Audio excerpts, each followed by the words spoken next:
Hey, buddies. What's happening? How's everybody doing?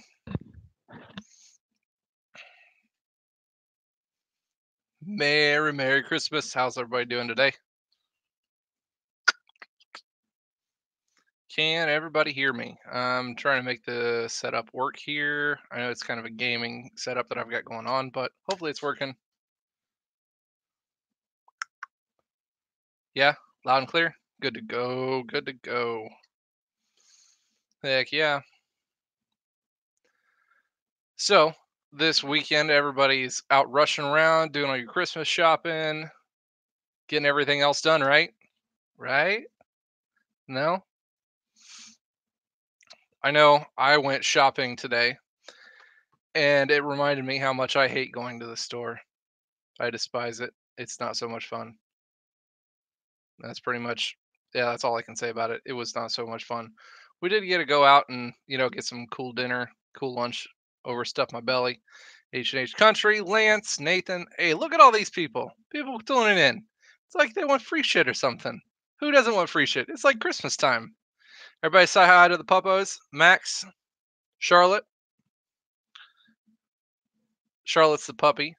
She's only about 4 months old now.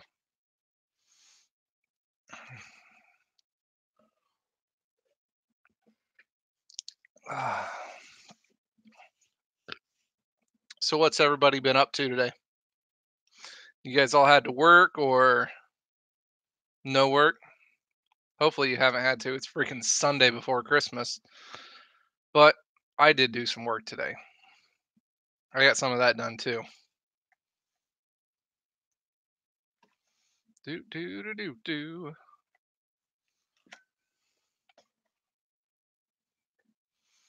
I'm off till New Year's. Heck yeah, off till New Year's. That is one thing that was kind of cool about the shop that I work at this year. I mean, it was cool for me, but for some of the other guys in the shop wasn't so cool. They shut down Christmas Eve, so we're off Saturday, Sunday, and now dealership is closed Monday. Said you guys can't come in, and off Monday, then on Tuesday. So 4 days in a row. So, it's not that bad for me. I had a couple extra vacation days that I was able to use, but for the hourly guys, man, that's 4 days off work. Kind of sucks. Kind of feel bad for them, but such is life. Yoda, what's up, man? H&H. Boy, all the cool guys in here. 410. Oh, yeah. So if anybody hasn't checked out H&H, he's a pretty cool guy. He's got an awesome channel. So does Yoda Doug. I've watched them since I've kind of even been started here on YouTube. Funny enough, H&H was literally one of the first 3 channels that I started watching when I came onto YouTube like a year, not even a year ago, like 9 months ago. I started watching H&H. I started watching um, JRC, and I was watching Hard Knocks and like one other one here and there. But yeah, that was some of the first ones that I started watching. So it's kind of cool. Andy in the house. What's up, man? Jared. Cool. So 50 people in this chat room already, ready for a very Merry Christmas. So today we do have quite a few cool things to give away. We've got Top Don Reader 201 is their number on it. I know it's kind of backwards in the screen, but it's an Arna Link 201 code reader. We've got a TD309 Top Don code reader. All these are going to be by Top Don. They are one of the companies that I am doing some testing and stuff for on some of their scan tools. So they were cool enough to send me a big box of awesome stuff to give away to you guys. And then we've got the TD300 code reader. All these are kind of nifty. And then we got the Art of Battery tester. I know I did a review on that one on my top 10 time saving tools. So that is a cool tool also. So we got that giveaway. I've got a bunch of stickers, vinyls here in my box to give away. Diesel crate hat, unworn, one size fits all. Got one of those to give away. All kinds of cool stuff. Mark, Honda guy, what's up, man?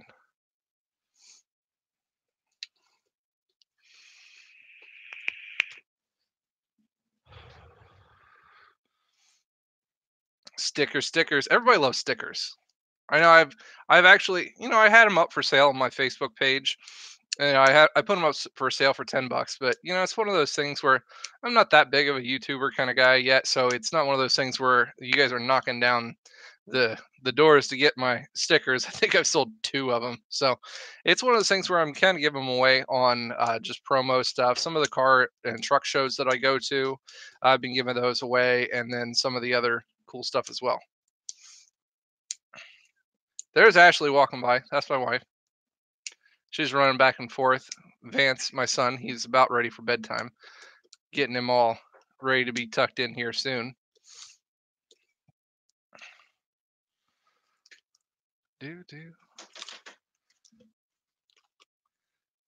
H&H, he's got some cool magnets. I think I'm going to need to get one of those here soon. That's one of the ones I didn't get. Man, you remind me of all this crazy stuff that I keep on forgetting to do and forget to get. And, my head's not all there anymore. But it happens. I need to get a set of magnets. What's that? Because I'm old. She said it. I'm old. Yep. It sucks, but I'm getting old and creaky. That's how I feel. Extra creaky. Yes. Shouldn't. Be all right. I think this thing pricks up pretty good. We're going to have a special book reading from my lovely wife here tonight. We've got an awesome thing for you guys. Goldilocks and the Air Impacts. The Snap-on true story. True-ish. This is going to be something cool too. Doug, what's up, man? Yeah, I am a little rusty. I need to get a sticker made for something like that. Yeah, buddy. So this week's been kind of a rough one. Just on and off. We've had so many warranty things that we've been working on this week at the shop. It's been majorly crazy. Justin in the house. What's up, man? Big old Justin ATV. That was one of the other ones that I couldn't remember. One of the first YouTube channels that I started watching when I came onto the screen here. Yeah, Colin coming in. What's up, man? So we were working on a whole bunch of crazy warranty stuff going on this week. A lot of big things. Normally, we work at a smaller dealership, so we don't have a whole lot of like big jobs come through. We just not a really high volume dealership. We try to work on our quality over the amount of quantity that we have come through the shop. Chris M, hey, I'm glad I'm seeing you in the chat because I have not yet sent your package out from the last giveaway. I have it packaged up, ready to go, and everything. I just haven't got 2 seconds this week to send it out, but it's there. It's ready to go. I promise on that one. So we've been doing a lot of big warranty stuff in the shop. I've got with Brandon, we're tearing out a engine on a ProMaster diesel 4-liter or a 3-liter VM 4-cylinder diesel. That thing sucks to do. If you guys ever see one of those come into your shop, just back up slowly. Just slowly back up. It's not that fun to work on. They suck. It would actually not be all that awesome, all that bad if they didn't have drainage issues from the cow. Water drips down right onto there and just rusts in the glow plugs, and it's a bad issue. New Lube Tech here. What are the giveaways? We're giving a whole bunch of little dice scanner and tools, little cool stuff here and there. So we're giving a lot of that cool stuff away tonight. I got 3 scanners, a hat, a battery tester. This is my lovely wife. Say hi.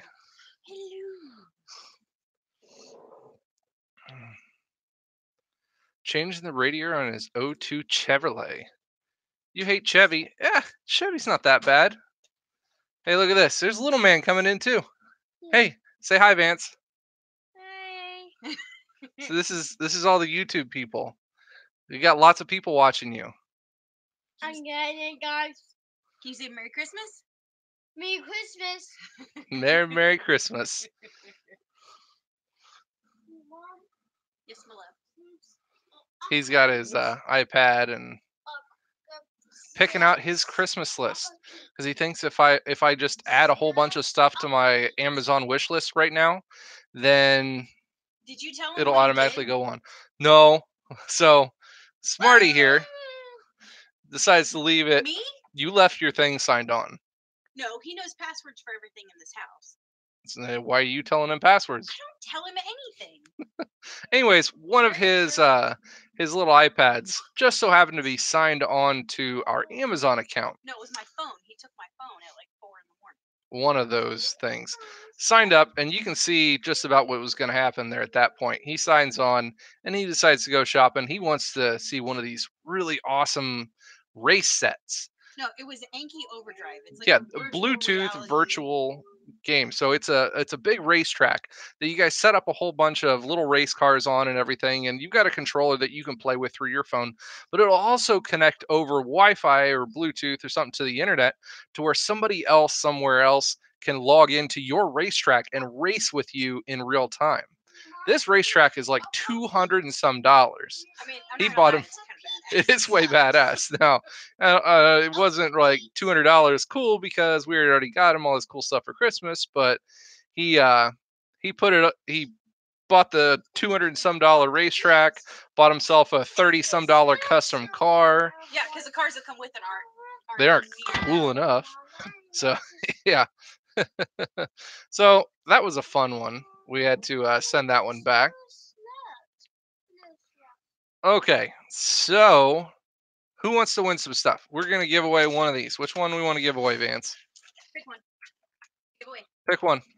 This one. This That one? one. Ooh, that's a good one. That is a good choice, buddy. We have the Top Don TD 300 up here on the block. Brand new in the package. From Top Don, they sent it to me. It's able to read all OBD2 9096 and newer. CAN protocol. Reads and clears diagnostic trouble codes, turns off check engine lights. Oh my gosh. Backlit display LCD. Doesn't look like it does ABS or anything like that. Just the codes, readings, backlit LED, and such. Cordell, thank you, man. I appreciate it. Really appreciate that one. So What he meant to say was, your wife's lovely. Here's $5. she is lovely. She gets a little full of herself sometimes, but I do too. I can't help it.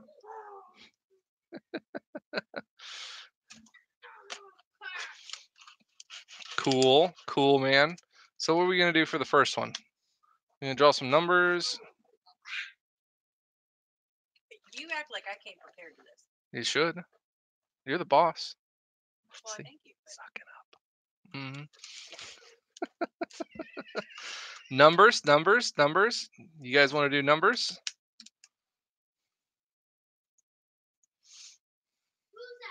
Now, just to let you guys know, all you guys goofy ones putting out freaking numbers already.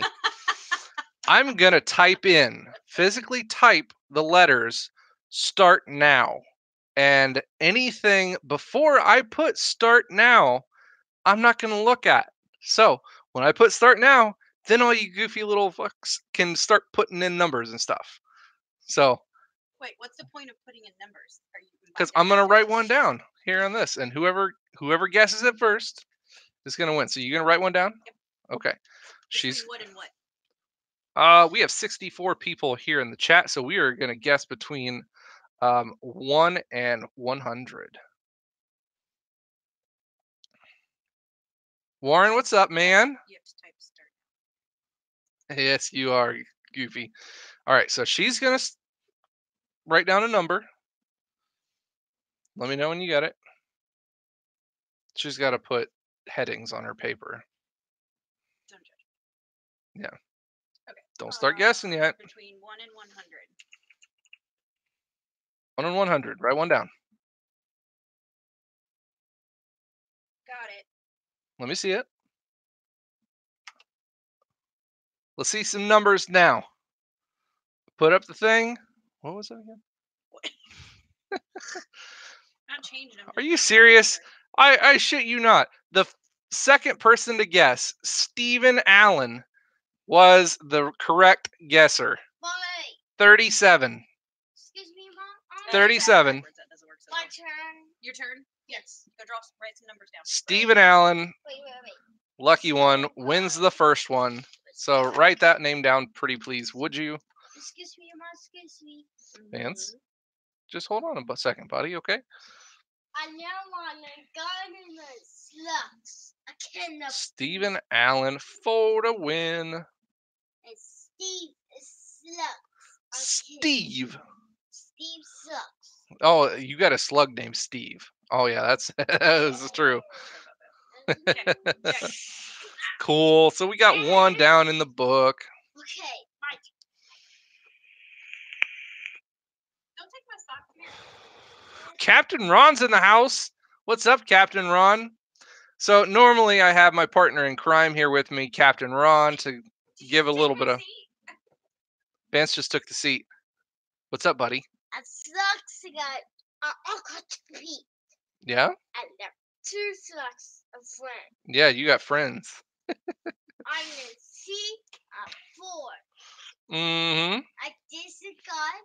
So normally I have Captain Ron here with me, giving a little bit of momentary commentary and a little bit of comedic relief with it. So we've got my buddy here this time instead. Time. Yep. Slugs. Hey, go see mommy.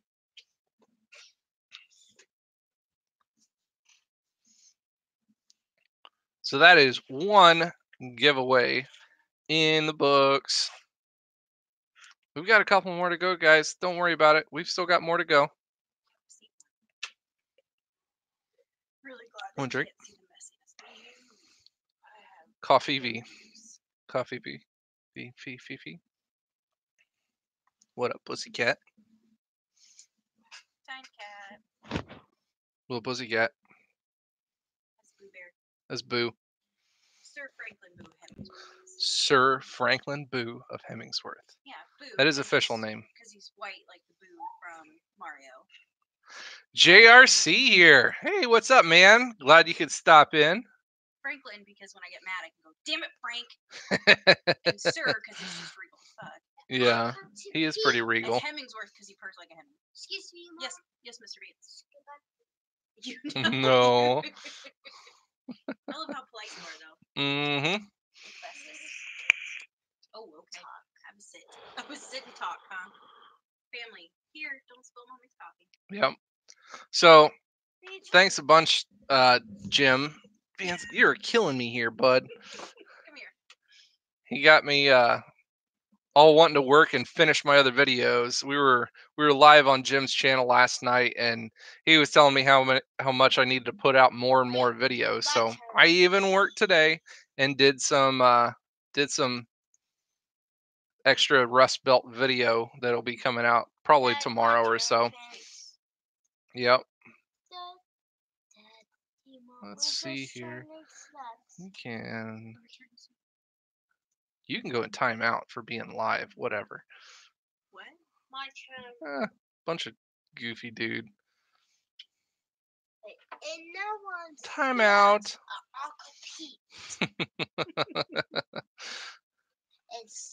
Hey, we want to give away another one. Yes. You want to give away another one? Which one? You want to give? We're gonna give away this one. Is that okay? Yes. Uncle Peter Kenny.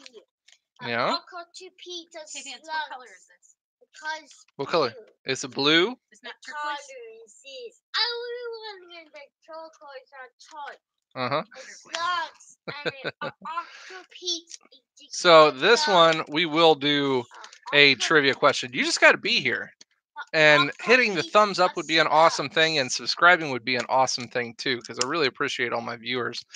You know, I try to put out as best of content that I can for you, and it's coming out slowly but surely. So we are going to do a trivia question for this Top Don TD309 can OBD code reader.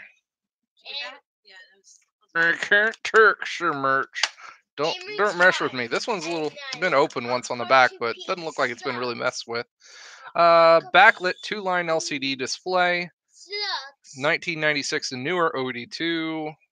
Clears, reads, diagnostic trouble codes. Peter slugs. It is just a 2-button device. Lindsay says, "Hi, There we Beans. go. Love you, buddy." There's Lindsay, Captain Ron's wife, in there. It's my truth. You can't, but you have 2 thumbs, Steve. Why can't you hit the thumbs up more than once? You have 2 thumbs. My turn. Nope. It's my turn. See, I'm not a football fanatic. You know, I can't watch the foosball. I know I catch a lot of flack for that, not watching football and everything. But Yeah, but you didn't have football growing up. yeah, when I grew up in this little school, and I didn't get like the football background. Thanks, E. Dolan. Appreciate it. Merry Christmas from Sandusky. He's Ohio guy too. Up there riding the roller coasters. Slugs. Get slugs. Yeah, I grew up in a high school that I graduated with literally 38 people. So the high school wasn't big enough for, competing and having a fully staffed whatever football team. So Because everybody was in band. They were literally in marching band. So my high school that I went to, it did not have a football team, but it had a football field for our state champion marching band. How about that one? Good. We were like cool in school. Yeah. Slugs. My band director, my band teacher in 8th grade before high school made us get up out of our chairs one day and go outside and march. And I quit that day. Quitter. I graduated in I was a band to sit in a 2004. chair and play. Hey, Mom. Not to march. That was Slugs. not my thing. Purple slugs a gun. I played the saxophone in band. Purple slugs a All of gun. them, actually. You had Kenny G sheet music when we met. I did. I played the soprano sax and the tenor sax. I was a cool guy. I was a cool guy. I was a Boy Scout, Eagle Scout to be more specific to that. Shush. Yeah. Electric bass, man. I need draw slugs a Yeah, gun. a guy who played bass. Bendy sex whistle. Purple slugs a gun. What did you say? The bendy sex whistle. You should do a video of the epic sax guy. Hey, Mom. Yep. Once you're an Eagle Scout, always an Eagle Scout. Hey, Mom. Got your Eagle Scout earlier this year. That's awesome. Congratulations. It's a pretty big thing to do. What? Bargain. Now the dog wants Mama attention. said purple slugs a I gun. know you would so love those. Please play the saxophone in a video. No. I don't have my saxophone anymore. I have done long got rid of them. I paid for Christmas one year. It did. It was not something that dog. What is she doing? You are a pain in the butt. Okay. I'm gonna draw New intro music. I don't think so. a gun. Dog says, "Attention, attention, please." Can I draw That's purple Charlotte. slugs This a is gun? Charlotte, our new pup. The slugs, the purple slugs. She just wants attention. This one, can I Got a little puppy draw- breath. Can I draw I hear ya. purple Mhm. slugs? Yep, traded in the saxophone for the ratchets. It's a good trade, I think. Ooh, Santa's bringing your daughter a saxophone. No more. Purple slugs gun, please. Can I draw We can all sing the blues. The band chicks, they were always the wild ones. Purple slugs a gun. I don't know. I was pretty wild and I wasn't in band in high school. Yeah, Big idea, Mom. A purple slug. I was you were a groupie. Mom, a purple groupie? slug. Yep. Purple slug. The I went to gun. college half of my high There's school. the gun. Mm-hmm. Purple slugs to get in here. Yeah, H&H, I want to see you play saxophone for your intro. That'd be kind of something funny. This one time at band camp, From what I heard, it happened on the band bus. Not band. them buses, the bus trips were kind of crazy. Okay, time to run. Go, doggy. All right. Space. Yep, getting claustrophobic. So I put I'm good. I'm good. I'm good, guys. Promise.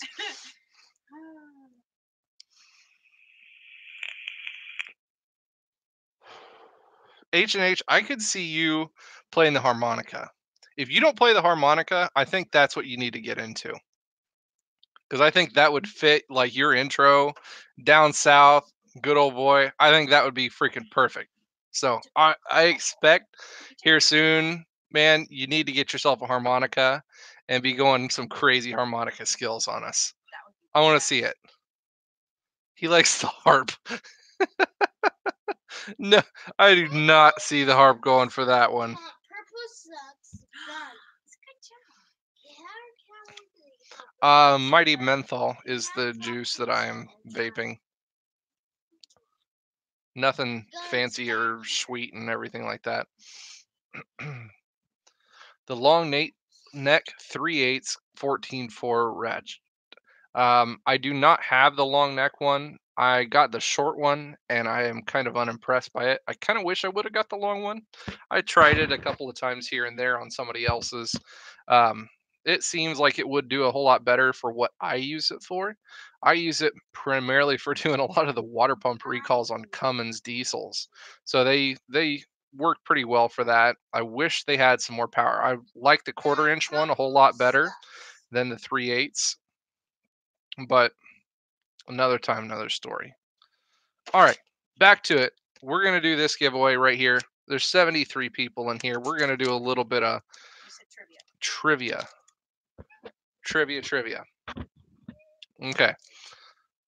So, when Miss Rustbelt and I first met, I had 2 cars, and I did a question on the last giveaway for the AMC that I had at the time. I had another car, and it had T-tops. So I want to hear what you guys think my other car was that I had back in 2004. It was a 1996, by the way. You let me drive that car on our first date. First one looks like Nathaniel Colmel, Firebird. Fire It chicken. was a fire chicken.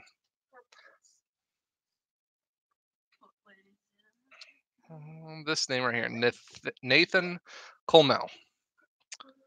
So for all you guys who win and everything, make sure you email me or message me over on Instagram. He won the TD 309. 309 against the. 309. Congratulations, Nathaniel. Congratulations. What's that, Mom? I don't know what that was. Was it the kitty cat jumping out of your bed? Oh, our car. Look at Justin being a fancy moderator and everything. Good job, buddy. Thank you, Mom. Next one. Yeah, it was a whopping it was a 3.4 liter. It wasn't even the big V6 one. It was a 3.4 liter fire chicken that I had at the time. You were like, hey, you want to go out and get drinks after work? And I was like, yeah. And he's like, hold on. Takes his T-tops off, tucks them in the back. He's like, do you want to drive? It was I'm so like, good. sure, I'll go 80 down the interstate with T-tops. You know? Frostbite machine. Nah, dude, I had that thing all kinds of tricked out. I had a PA system in that. Right? I remember that. Right? You know how cool that is? Like I'm just that cool. Yeah. Yeah, so for the guys who win the giveaways, I need you to message me on Instagram or email me your name, address, and stuff where I can send the cool stuff for you.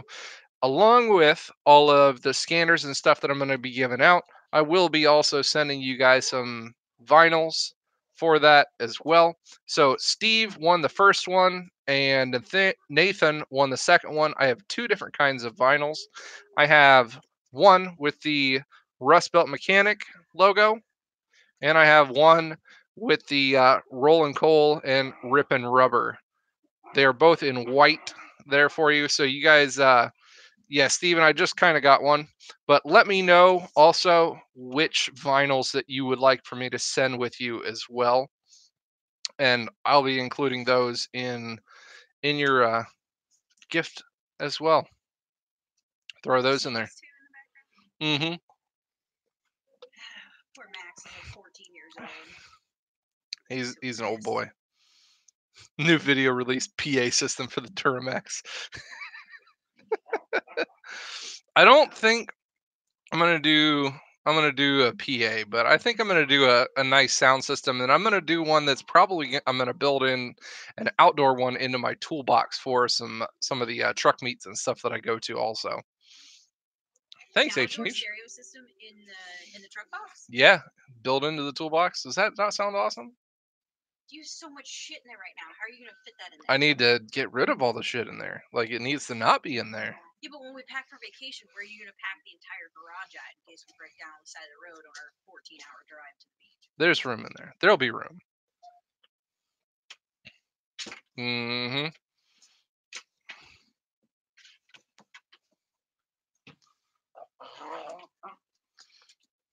Few foghorns and some tundras. Now the train horn, I think I really am going to do that one because when I did the exhaust tip video, I took down my spare because, really, what is a little 24-inch or 26-inch tire going to do when I've got 37-inch tires on it right now? Oh, you mean like your spare? Yeah, so that spare, it was old, crusty junk anyways. Budget Tools, what's up, man? Tuning in. No. Even if you get rusty and crusty, you're still mine. Thanks, I think. They are, and that's all it was. It was just a rusty, big old pile of junk that was weighing down, costing fuel mileage. It's about all it was. Yummy. Mm-hmm. Chair takes a lot of space. Give you some room. There. The dog's fighting in the background. Get him. Get him. Come on. Finish him. Aggravate the piss out of him. Finish him.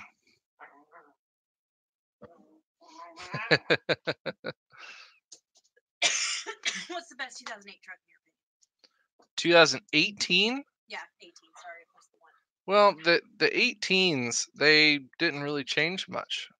But I like my Dodge. The Dodge interiors are awesome. Chevy and the 18s had the exterior right. I like these Chevys. I'm not a big fan of the GMCs unless they're the big, nice Denali's. But God, they're gonna rip all the cords out of the computer too, chasing each other around. But I like the Dodge interiors. They're on point, but the exteriors has to go to Chevy. I can't say I'm ever going to hop on board to the Ford train. I'm not impressed by those trucks. Not really a kind of Ford guy. The Denali's have nice like trim to the interiors, but just where the armrests and everything sit, they don't feel right. Just one of those things where you have to sit in it to know it, and it's one of those trucks that just doesn't quite feel right.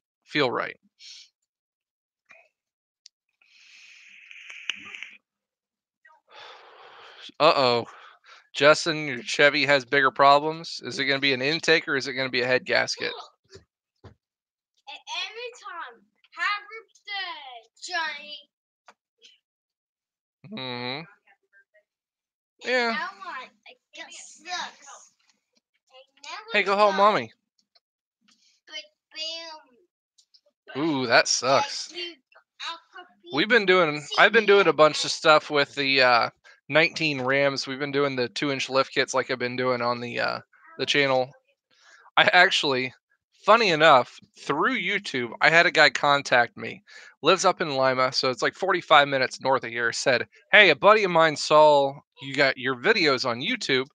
Found out the dealership I worked at, called the dealership, and said he wanted a 19 Ram. Got a 19 Ram, and he wanted me to put a lift kit on it and wheels and tires and stuff. So I'll be getting some pictures of that one here shortly, probably as well. That I did.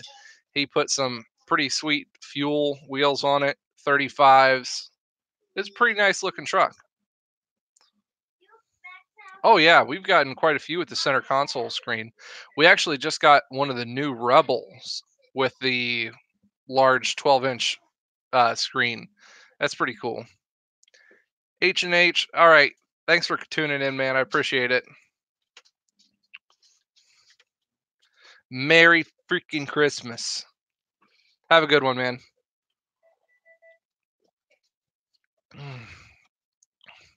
JRC, man, what'd you get into today? Did you actually wrap presents for your wife? Since you probably got thrown into the hog pen for not helping wrap presents last night instead of going live stream with us. If you guys weren't around for the live stream on JRC's channel, he tuned in last night at about 8 o'clock Eastern time at least, and went there.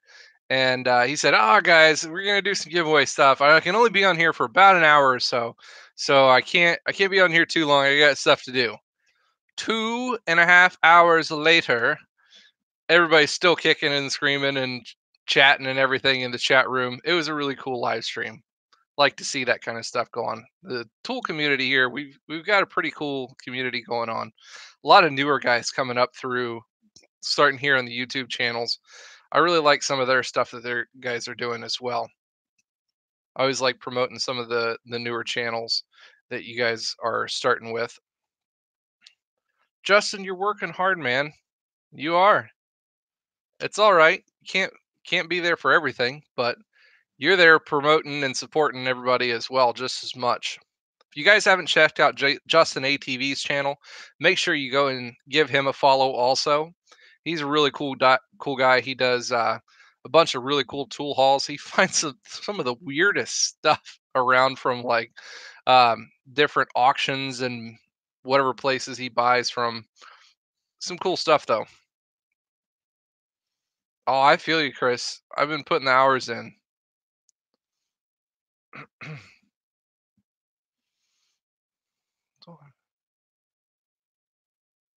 I don't know a whole lot about infinities, but 1200 RPM idle is a little bit high there, bud.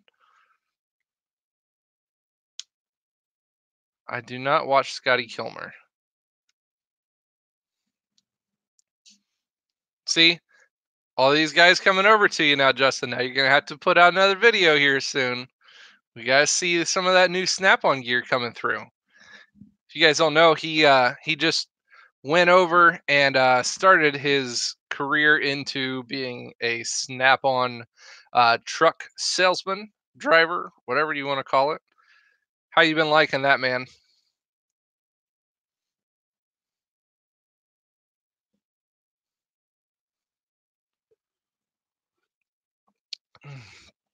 Wait, Scotty Kilmer. Is that the old guy that like talks and like screams like really high pitched, loud, does like a million freaking videos on little scanners and stuff? He almost talks like he's on some really high pitched infomercial all the time. Okay, I know the one you're talking about. I got you now.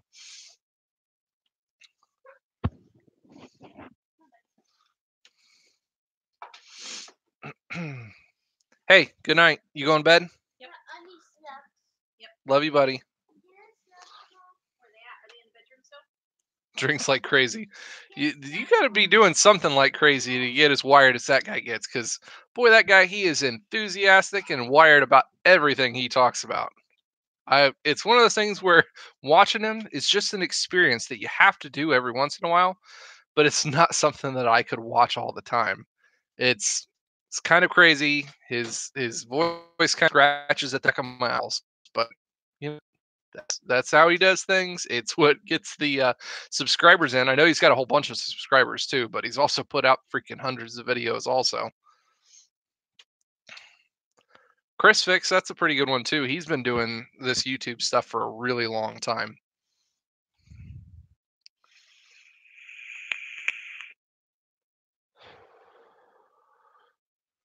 Brake line using compression fitting. Yeah, that's never a good thing to do especially for a permanent fix. Now, something where you're stuck on the side of the road or something, and you need to, get to someplace to put a brake line on or something, then yeah, whatever. But for a permanent fix, never use a compression fitting like that. Yep.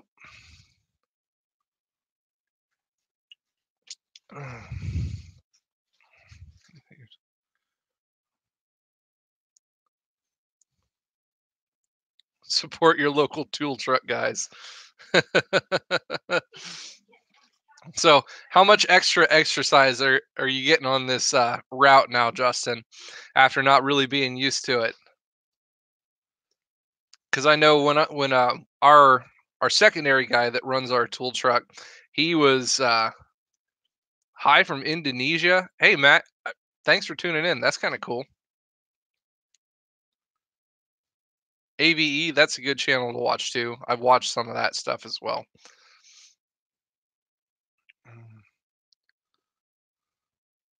Shoulder injury, moving too much tools. All right.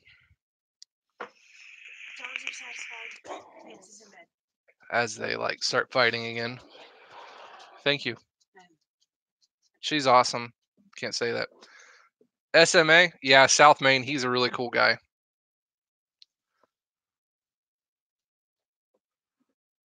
Yeah, Justin, you need to tell us. Do you buy more of the tools now that you're on the truck and you get a discount? Are you just spending that extra money on your bad habits, tool habits? All the Snap-on tool review, yeah, he does a lot of cool stuff too.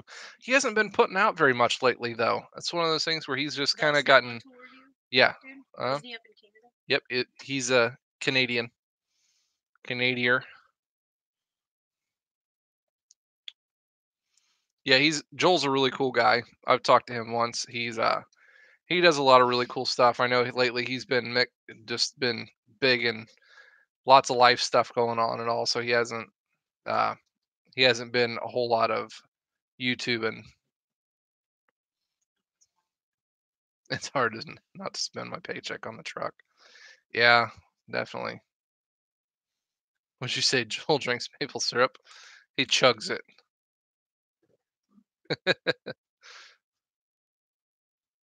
Yeah, yeah, he did. Hmm.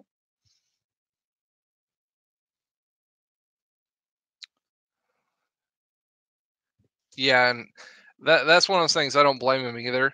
My shop has told me that on some of the bigger things that they don't mind me doing some of my YouTube stuff in the shop, but it's one of those things where I don't really want to do anything like that during work hours. One, it takes down the productivity. I am a shop foreman at the dealership I work at, but I still get paid on the flat rate. So I feel like that I'm kind of just blowing my time once I start getting out the video camera. So I'm going to be making as much money as I can while I can at the shop. There would be, I mean, there's just, you're losing money if you do that. Oh, yeah, definitely. So between my two jobs and your basic two jobs, we just Hmm. find time for you to go in and do it. Oh, everybody looks at me. No, everybody actually is camera shy like a mother in the dealership. So once I start like talking to the camera in the shop, Everybody there's like, they all scatter immediately. So in the shop, it's like the walkthrough. You have to go through the shop to get to our detail department.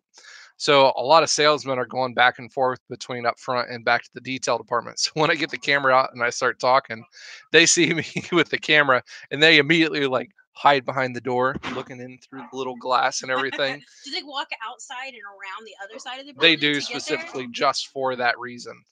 It's kind of funny. They don't do that the cameras so well. So when I don't want to talk to somebody, all I have to do is I Say just it. grab my phone. I'm like, all right, YouTube, how's it going, guys? I appreciate you guys tuning in. And they walk immediately away. scatter. Yeah, you don't see anybody in the videos because I don't do stuff when a whole lot of people are there actually. So since I am like the shop foreman, I've got keys to the shop and everything. I do a lot of my videos um, at night, on the weekends, on Sundays. There's not really ever a whole lot of people there. And usually when I'm doing videos, Ron's there catching up on weekly work. So that's why Captain Ron's there doing some stuff with it too. 410, I love working at the dealership. I've worked at 2 different dealerships, actually. The one that I work at right now is a smaller time dealership, and the other one I worked at was a bigger one. I cannot say enough how much I did not like working at a big, large dealership. They had like 12 techs working there. It was cutthroat, kill or be killed kind of thing. Nobody wanted to help anybody out. It was It just not really kills fun. productivity. There's no point in It does, and it killed morale too. The people that worked there, they were just miserable, just kind of going from day to day. It kind of sucked. But I really love working at the small dealership atmosphere. That's where it's at, man. If you can find one of those, that's the way to go. Well, the other thing is that it's family owned, and everybody who works there and really cares about their job is treated like family, which is Mhm. nice. Exactly. Mine's empty. Yours empty. No. JRC is a one-man band, yo. He had one other guy working for him, but he does it all. One man shop. Yeah, man. He's got a badass shop though. I can't wait to go up there. I love you, but I don't think I could do that. We worked together for how many years? We did. So when we met, we actually worked at Outback Steakhouse together. We opened the store together, and you weren't even allowed to be on the books because you didn't turn 18 until the day we opened the store. So you took training and didn't get paid for any of those hours. Yep. And then you got on the books. Mhm. And we did that for 4 4 or 5 years. years. Mhm. I mean, We saw way too much of each other. We went to work, and then we carpooled to school together so when you you were drop going. me off, and then you'd go past where I was, go to school, come back, pick me up. We'd go to work. Sometimes we'd both close, and then we'd come home. There was literally no time away from each other. Yeah, that was not the best. But Well, yeah, we didn't do too bad. We didn't Yeah. kill each other, but when we got home, we basically just didn't talk to each other. We kind it was miserable of. at nighttime. It was just like, yeah, I see you too much. Just go away. Just get out of my I face. think it was that bad. Apparently, you were miserable. So thanks for sticking around, I guess. Yeah. How much have I spent on Snap-on tools? Do you want to answer that? I actually have. I've done some calculating. I really need to do. Did you do the maths? I really need to do another video on keeping track of your tools, keeping a logbook for insurance purposes and everything. But I calculated up that if I were to have to replace my tools and box right now, I would probably be out an insurance check right around like 75. That's it. Yeah, like right around 75 grand. I feel like that's low. I don't know. That's where it was at right So there. if you talk to them about insurance, like what? I'm gonna do a video on it. Like, yeah, for reals. You're not gonna invite me Yeah, I am. 7 techs, 3 apprentices. There you go. That's a pretty good back. sized They shop. call them apprentices. Also, Mhm. I had not thought about that. Yeah, that's what Ron is. Captain Ron's the apprentice. I mean, it is a skilled trade, so that makes sense. All right, Justin. Thanks for tuning in, man. Appreciate it. Yeah, JRC's got the beast wall of Snap-on. Yep. It is an expensive line of work. And, I can't say that that's everybody else, around, but here in the States at least, everybody has to have their own tools. I know it's not the same in all other countries or anything like that, but here in the States, techs are expected to have their own tools. So I guess it's good for the tech also, because if you're not happy with where you're at, toolboxes have wheels for a reason.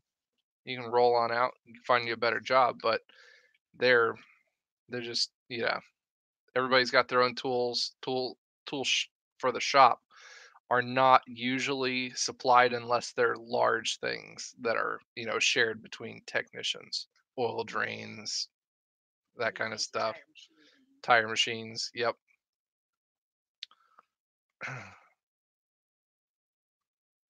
Renaissance School. It's no different than what we do Mm-hmm. in the shop. I mean, I have to supply everything for myself. Yeah, so another one of the things that I do every once in a while is I do some tech training days. So there's a couple of guys from the local high schools and JBS tech prep programs. They will come into the shop and do kind of like a job shadow day. So I will give them the lowdown, the run out of what it actually means to be working in a shop as well. That's one of those cool things for the younger techs coming into it, so they can see like the real side of a shop rather than getting the YouTube flair of everything. Yeah, it's all shiny and all, but you don't see how much work it actually is behind the scenes. YouTube makes the shop look shiny. It does. It's very shiny. You're also very privileged enough to have a dealership that keeps things. Hmm. Oh yeah. And then once you get going on even farther, like you find yourself needing not just like the little tools, but it's the more expensive stuff, the testers, the test equipment, the fancier compression and whatever gauges that you need to have or would like to have that make the diagnostic side of things better, because diagnostics, that's where the money is at. You know how to do diagnostics right, that's where you're going to make a lot more of your money, and the shops that you work at are going to want to pay you for that kind of quality diagnostic stuff as well. And when you have a guy that doesn't know how to do diagnostics, and he just throws a Hmm. throws a part at it all the time, you're gonna get expenses that don't need to happen, comebacks which make the customers angry. Oh yeah. Hmm. Big time. Yeah, Steven, I put a lot of thought into that flat rate video. I know I still am going to put out another video on the darker side, I guess, of the flat rate system. What I think needs changed, some other points to it. The darker side, The like dark side. What guys do to cut times and everything that's, pretty shitty and that stuff. But there are a lot of things. Flat rate is not for everybody. It's one of those things where you train and you think, okay, I'm gonna work a whole lot today. And the harder you work, usually the more money you get. Well, just like in serving, when we worked serving jobs, which cracks me up because you hated that. You absolutely hated that. I know, but this is more on my shoulders, that putting the amount of time and training gets me to diagnose and do everything faster and better Right, but you can go in the quality of morning thinking things. today's gonna be a badass day. I'm gonna kill it. I'm gonna get a shit ton of hours in. But if stuff's torn apart in your racks, you can't. You're waiting on parts. It By the happens. time you can't just pack it all up in a box and ship it out and let it sit. Put something else in the rack. So there's still those days where you may go in badass and ready to rock and roll, and you're dead in the water all day. There are some of those days that that happens, but I It's not often. I've been doing this for long enough that yes, you're gonna have those days. Usually, even every week, you'll have one of those days. But at the same time, cat. But at the same time, you're gonna make your time back up later on in the week also. So you just set yourself up for It's later in the okay. week. How long did it take you to become master Chrysler technician? So I started going to school for Chrysler in 2008.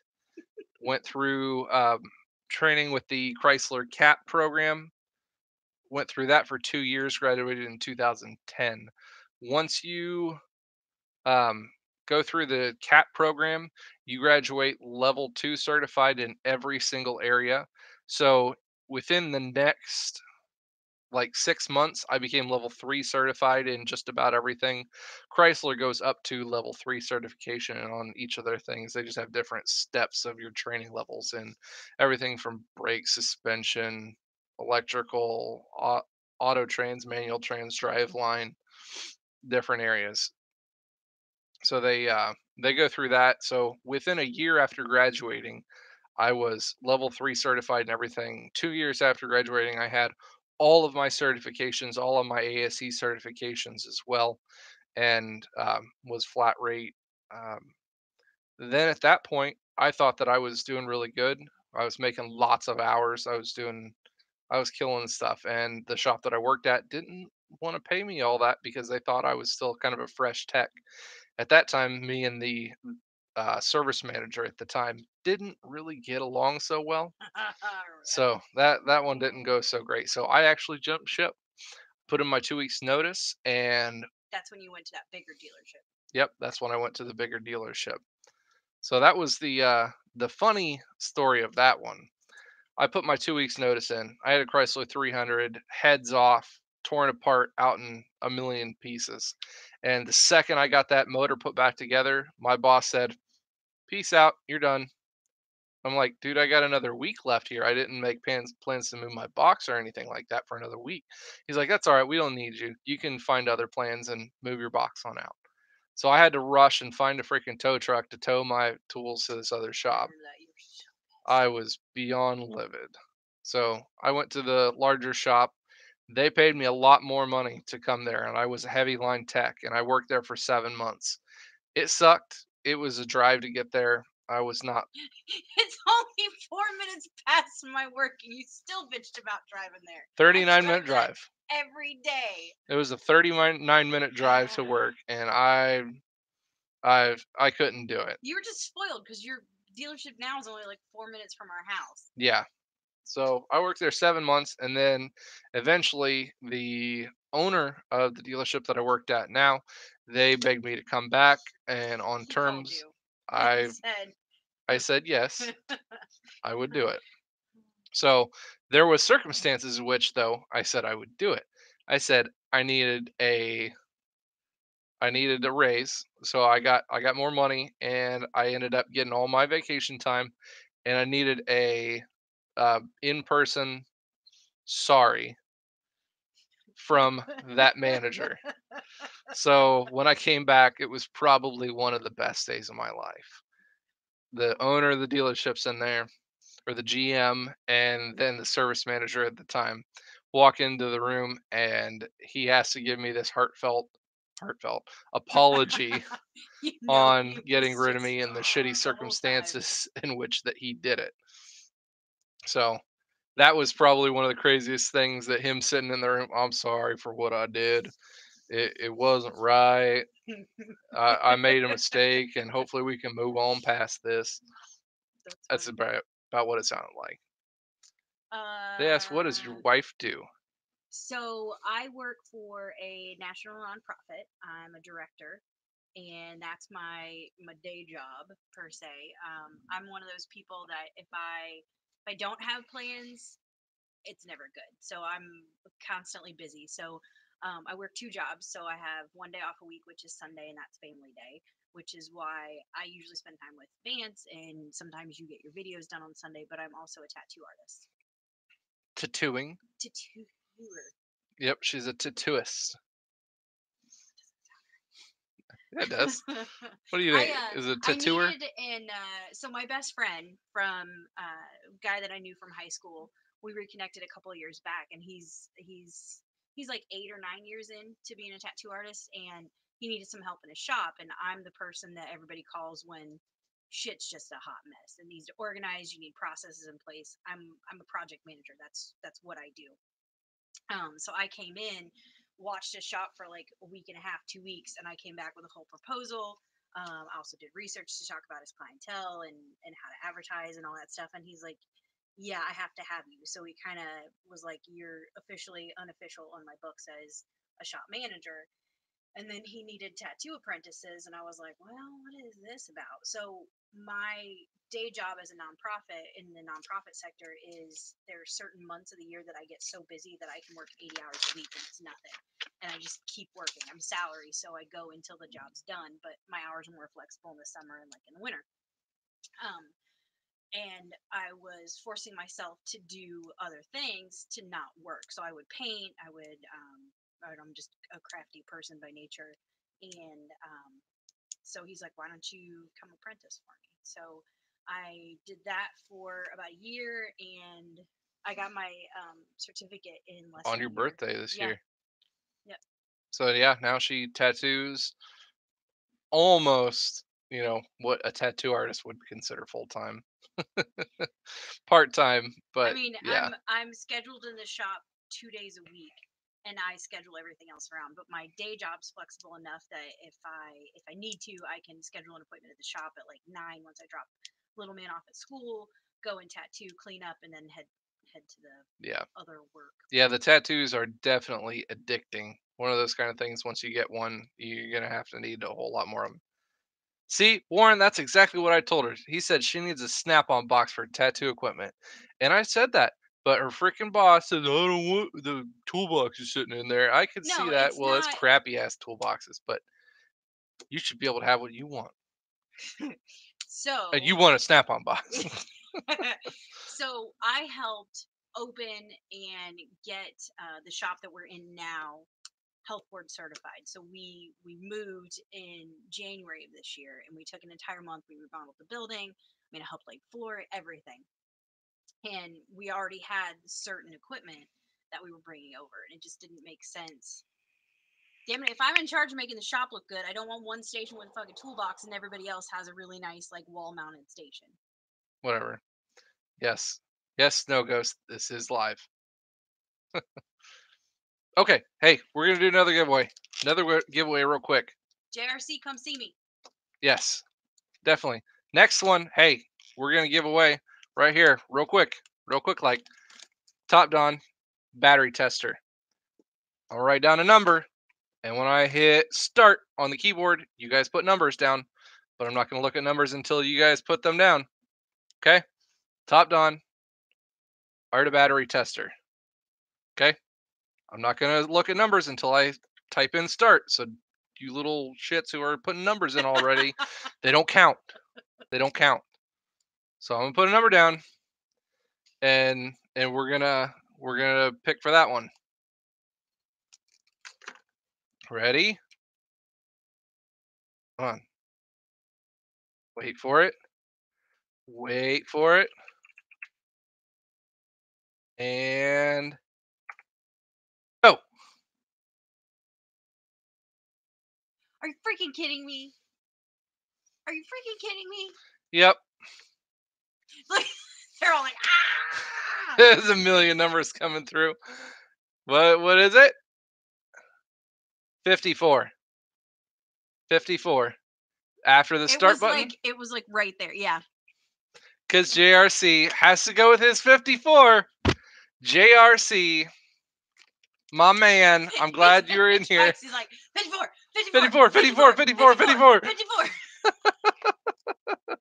So the Topdon battery tester is going to you, Jim.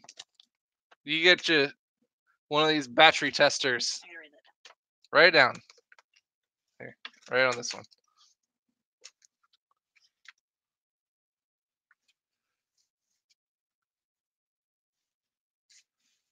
Jim, do you want me to send you another one of these also, or do you want one of the Roland Cole ones? Tags. I love that did you take a picture of the Roland Cole, the one you put on freaking Ron's Kia? Yeah. So that was another thing when we tried these out. When we tried these stickers out, I put the Roland Cole ripping rubber on the back of Captain Ron's Kia Rio. So his little Kia has a Roland Cole sticker on the back of it. Yeah. He wants a Rust Belt Mechanic decal. Okay.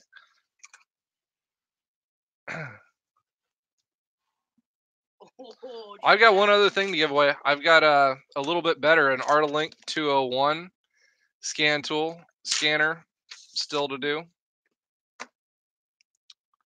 That one's a little bit better than the other ones that we've got to give away. So I've got that one still, and I still have a diesel crate hat that I'm going to be doing too. What's up, Buck? Yeah. Okay. So we're going to have to go back to doing a trivia question for the next one. No, you have a beard. You got to be like, yes. You try it. Yeah? No? If you guys don't win the decals, I do have them for sale. They're over on my Facebook page. The link to that is in the description of every single video that I put out also. So I do have those there as well, where I can send those out. It's all good. What are you doing, dog? Look. Wait. Look her. She says, I want attention. I want attention. Come here. Come here. Crazy dog. Come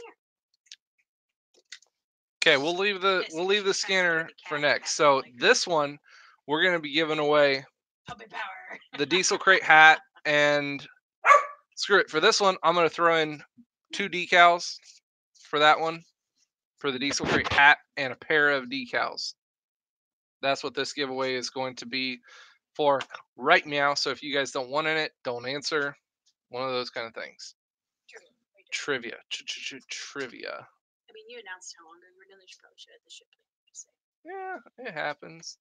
I'm good with stuff on the fly normally, but yeah.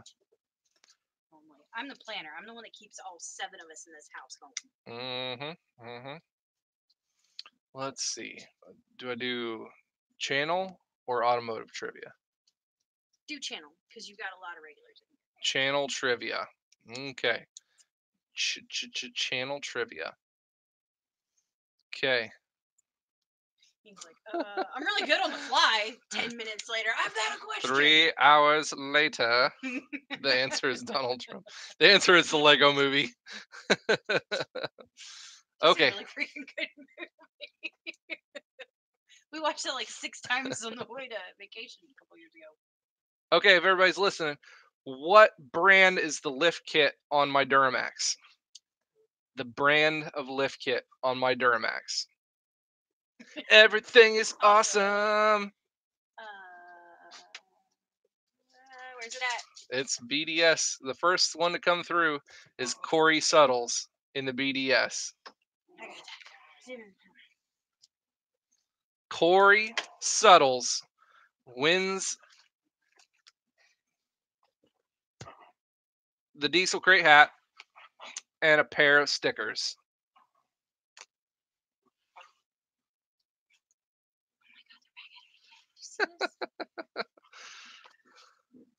Yeah, I saw somebody had put BDA, but no, and no, it's not Rough Country. It's not Cognito. It was You BDS. put BDA because that's totally a typo. Yeah. Sorry. Dang. The true answer was BDS. Fat fingers. And Corey Suttles got that one first.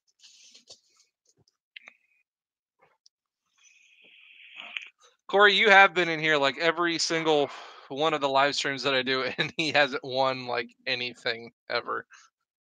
Got you, Corey. So he won one. Good job, man. I appreciate it. I know you've been sticking in there. I've messaged you a couple of times. I panicked. I panicked.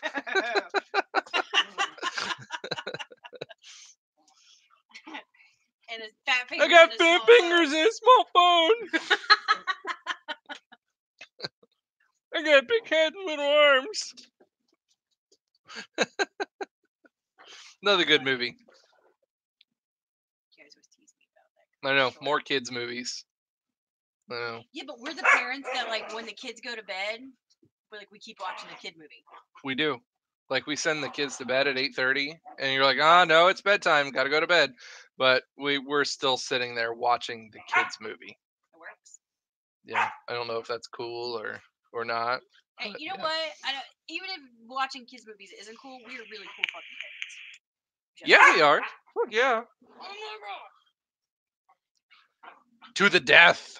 Max, you need to just like take Fuck her up. Oh, dude, don't you be eating my pillows. Fuck yeah. Oh, I know. The freaking Coco question. I definitely hit like the first thing that he asked for in the Coco question. I nailed that one. Are you talking about Polar Express? No, the Coco. JRC last night he did on his live stream. Oh, the He asked movie Coco. the movie Coco. I put the kid's name, but then he's like, "Oh yeah, you got to say what he does, what his family does. They're shoemakers." I missed that by one click. Ah. Fat Mhm. fingers and little phone. Fat fingers and little phone. The neighbors last night definitely looked at me like I was retarded because I was walking the dog out at like 9 o'clock with the phone, sitting here watching a live stream, saying, "Hurry up, do your business, come on! I got shit to do. I got live streams to watch." Dude, those tiny dogs, man, they do not Vicious. fuck around. Like, I've seen tiny dogs boss, like, freaking mastiffs around. Mm-hmm. Oh my god. Ooh, you're the cat? Yeah, they're plumbers. That was a funny answer. Hey! Cool it. I have to break this shit up. You need a ref. Hello from Brazil. What? Thanks for tuning in, man. They are mean. Yeah. What time is vicious. it in Brazil right now? Probably like the same time right now. Are they on the same? Brazil's like, I'm Oh, pretty straight sure they're down. like straight down. What's up, man? Bedroom. All right, guys. So we've got one more thing to give away. We have the Artilink 201 code reader. Reads and clears DTCs, views freeze frame data. It's got the readiness monitor status, O2 sensor test data, onboard monitoring test, reads pending codes, vehicle information, reads permanent codes, multi-language user interface on this one, and internet upgradable. So, no, we got the last thing we're giving away here. We've already given away like 5 other things. So this is the last one of the night. Yep, this is last one of the night, guys. So this is last one. So what do we want to do? Do we want to do more trivia, or do we want to do number drawings? Trivia. Trivia. Look at Alex coming through. The time in Brazil is 12:16 a.m. Thank you, Alexa. Alex. How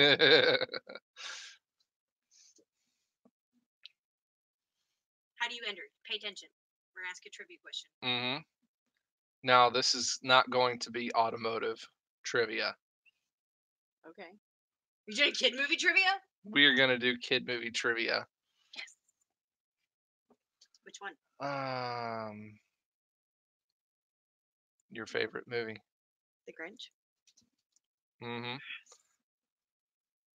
Yep. Wait, which one? Original Your Jim one. Carrey or new one? Jim Carrey. So we're going to go off of her favorite movie, which is the Jim Carrey version of The Grinch. Jim Carrey version of The Grinch. I got to think that's something that's like only that movie does, though.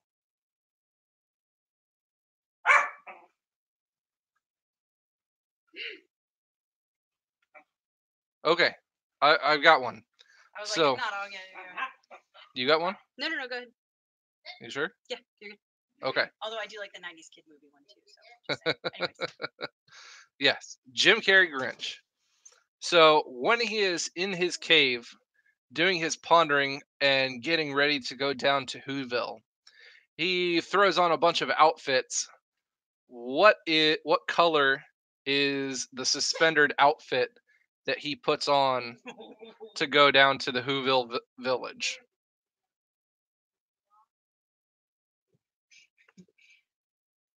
Is that right? Yep. Which one? Was it this one or this one? It's Andrew. Huh? It's Andrew. Andrew Kelm, green. Yep. Yep, he puts on the green He'll be suspenders and fashionably overalls. It's actually Lederhosen, just to be specific. The Lederhosen? Yes. Andrew Kelm, or Keim, Keim. Andrew Keim is the winner. He wins the Artilink 201. Don't forget to message on Instagram or shoot an email with your name, Address. all that good stuff. Yep, so we'll send that. And do you want a Rust Belt sticker, or do you want a Rollin' Coal Rip and Rubber sticker? Tell me which one you want. He does eat glass, yes. Yes, he does eat glass. But But what would I wear? Never mind. It's one of those things where she's got this movie at like every DVD player in the house because that's like the feel good movie. He If wants I a don't feel good, he wants a Rust Belt sticker. if I don't feel good, I watch Dream. I watch that one. Jim Carrey. If I'm Yep. bored, I watch that movie. If I need background music, I watch that movie. I Mhm. could probably recite it from front to back.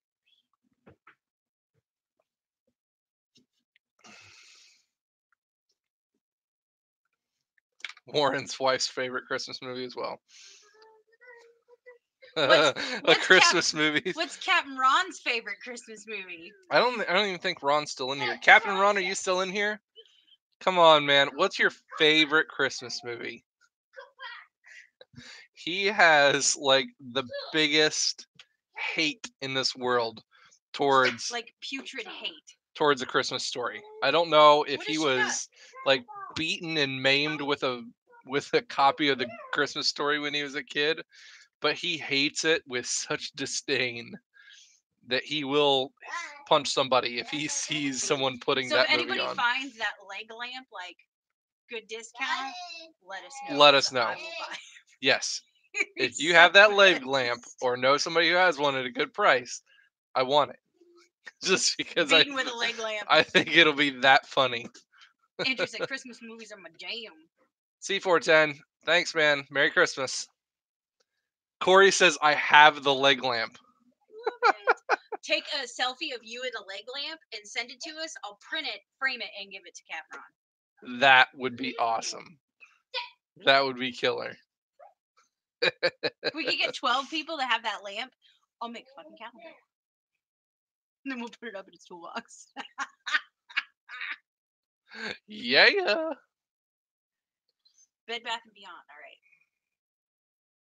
Oh, it's not a gag gift. Like, if he throws it away, I'm gonna be pissed. Oh yeah, it's gonna be one of those It's things gonna be where a we're gonna legit gift. spend good money on this, so it's gonna have to stay. Or I'll put it Thanks, on. Corey. I'm gonna put it on like his nightstand. Like he'll have no clue it's coming. Because I don't think he's into the chat right now. So he's gonna get it and we're gonna put it on his nightstand. And I'm gonna take a picture of it and it's gonna be freaking amazing. Captain Ron is such an easygoing dude. There's not much that he doesn't like or that he gets angry about, except for that movie. Absolutely hates it. That and blue cheese. I don't know why he doesn't like blue cheese. Mr. Gusto, no, I don't understand Portuguese that well enough to understand a whole lot. I got kind of that sentence, but no, I don't understand that much.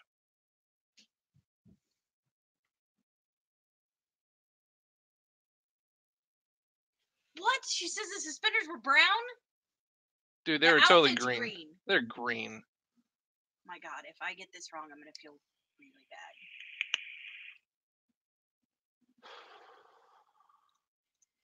To the Google machine.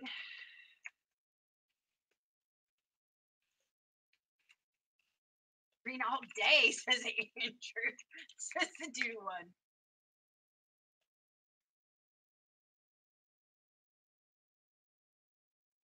Who's that Honda guy?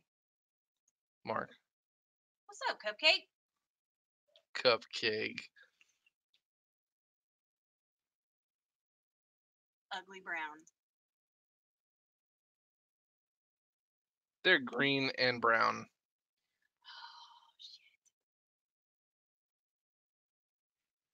Oh, shit. They're Yoda says they're red and Yoda said, I said khaki. JRC's fact checking on Netflix now. Okay. So I said who I'm gonna give it to, and it's still going to that person.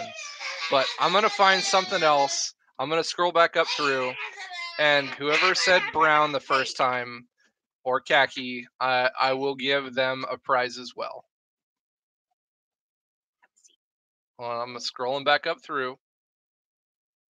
The 410 kid was the first one to say brown.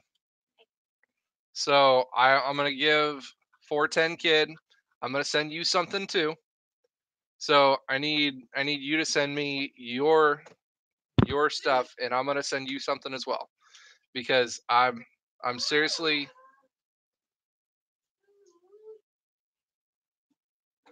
Yep, I'm gonna keep to the word on this one. Now, I already told Andrew that he won that, so I'm not taking that one away from you. I'm not that asshole, but I'm gonna send you something cool too. Definitely gonna happen. Oh, Jake Preston coming through with the leg lamp at Bed Bath and Beyond.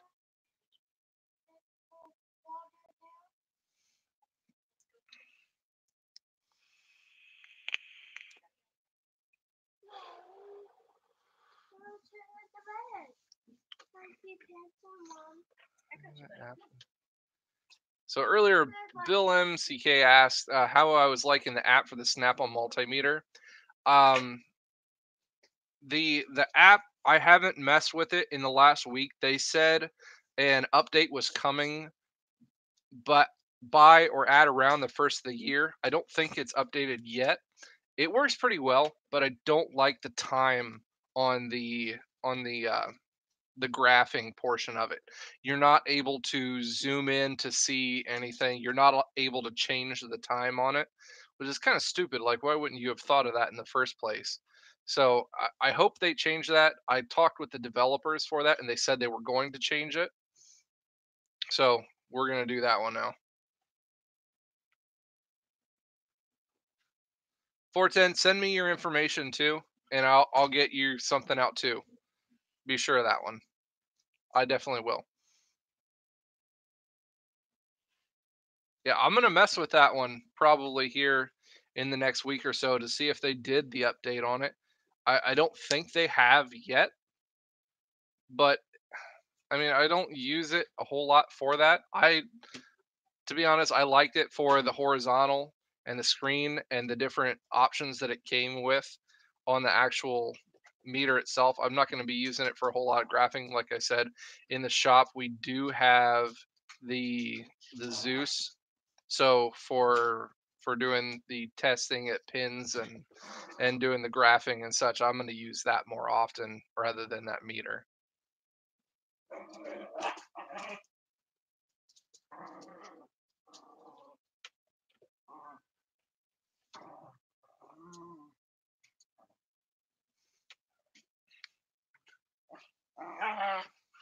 Yeah, it does. I do like it for that, especially I use it a lot for testing and everything on trailer harnesses and trailer pins. So that's really nice to have the Bluetooth function for that. That works really cool. Yes, Gregory, the giveaway is done. We've been at this for an hour and 23 minutes now. We gave away like 5 or 6 different things across here. So I will be doing more giveaways as we go further on in the channel. That one you can definitely be sure on. But I usually like to have most of the giveaways done within the first hour because we had at one point like 80 people on the chat. So I appreciate everybody tuning into the channel. My freaking dogs, man, they're going bananas here tonight. Urgh. She's going crazy puppy on me. Stop it. Cool it. What diesel tuner would you recommend for a budget-minded person? Depends on what kind of truck you got. Budget-minded is, I don't know. One of those things, do you get a cheap one that might mess something up, or do you get one that's going to be good on your truck also? I'm going to say EFI Live. You've got a million different tunes to be able to choose from. Not a million, but, probably 5 to 10 different ones. That dog that I just had, she is only 4 months old. Max, the brown one, he is like 14 years old. He's old man.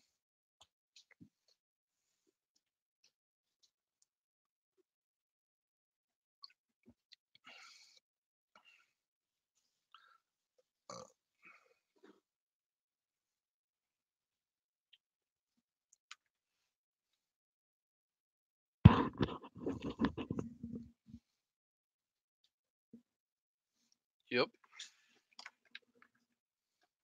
Get him? Yeah. All good?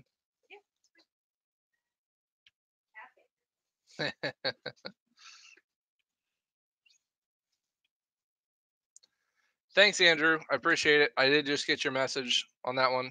I appreciate it.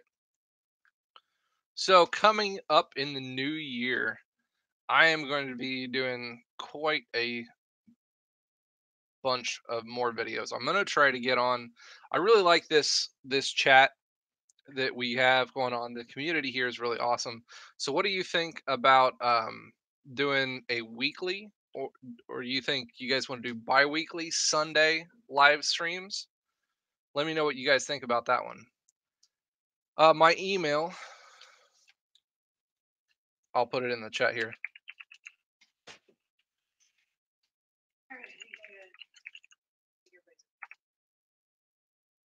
therustbeltmechanic@gmail.com. That is my email address. Thanks, Chris. Appreciate you tuning in, and I'm gonna get you your winnings from last weekend's live stream as well. The Sunday Rust Belt sermon.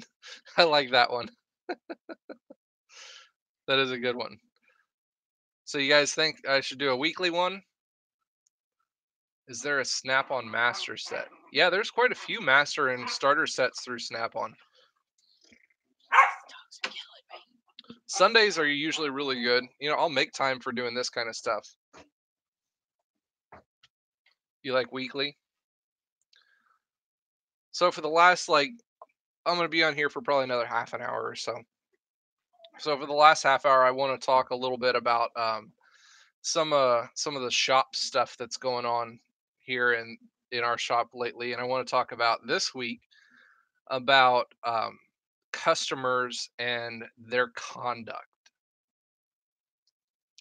Customer conduct this week. I want to bring it up because this week we had a pretty nasty little circumstance with some of the customers that we work with, and I know that when we talk about our automotive customers, you are legit talking to somebody who has had like the worst day of their life.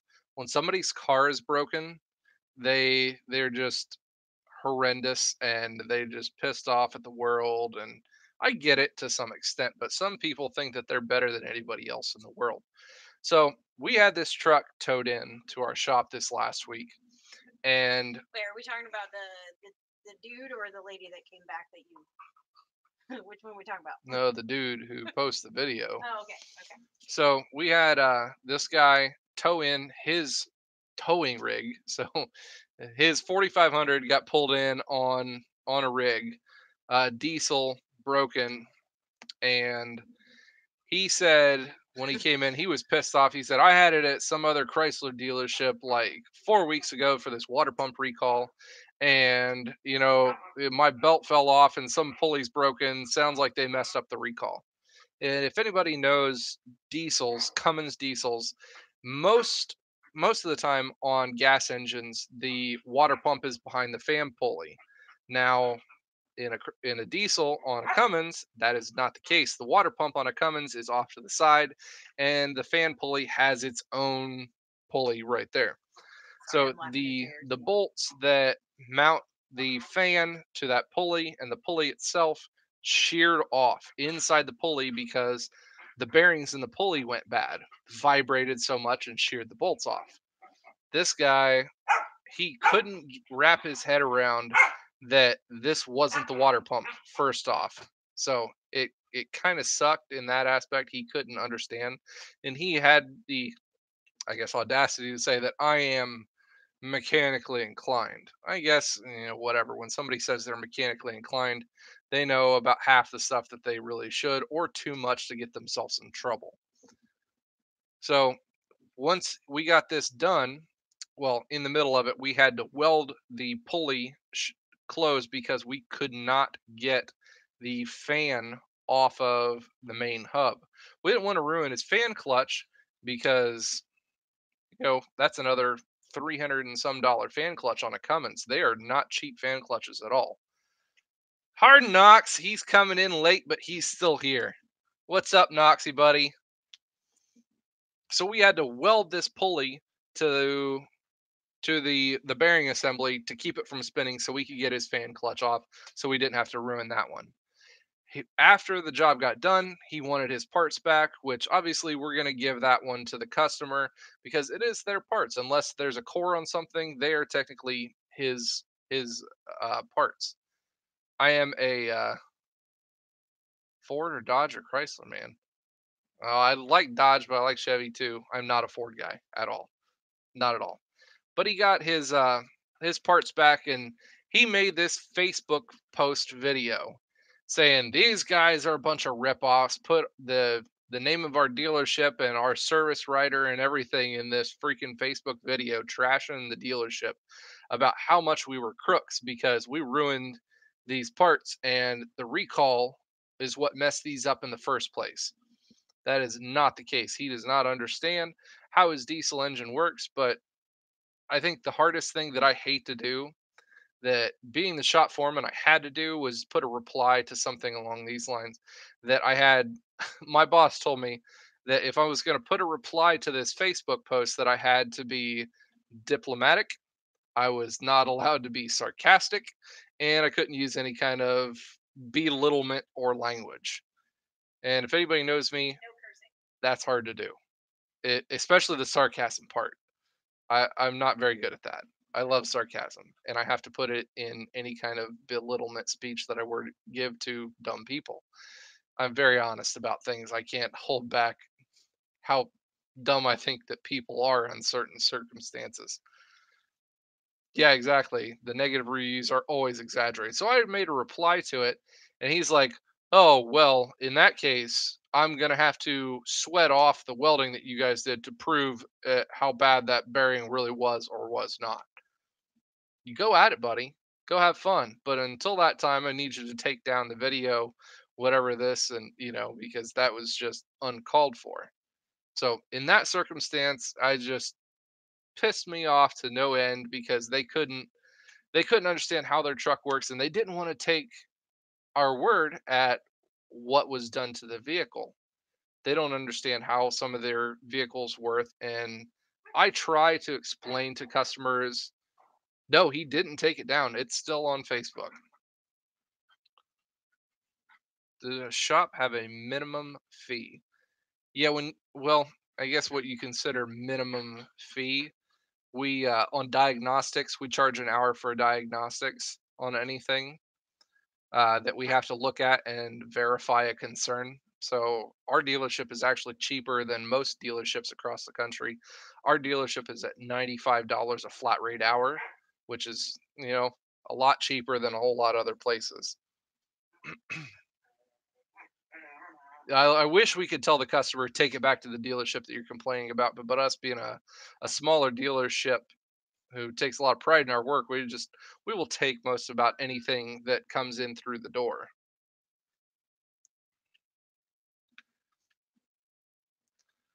But yeah, I hate the fact that customers, they don't understand it, and when they want an explanation of what happened to their vehicle, they are just, so pissed off that they do not want to see or understand what you're trying to do for them. I try to take my time, and as the shop foreman, I need to go along with ride-alongs and customers and explain how some of these things work. And in my explanation, they don't always understand it. They may not be mechanically inclined. They don't understand how a 9-speed transmission works for most of the circumstances that I have to explain. But it kind of sucks in trying to explain to things and they don't want to understand in the first place. They just want to be mad. I really think that's all it comes down to most of the time, is the customers just really want to be mad about what their circumstance is. And I understand that. They're pissed, but they can't take it out on me at the same time.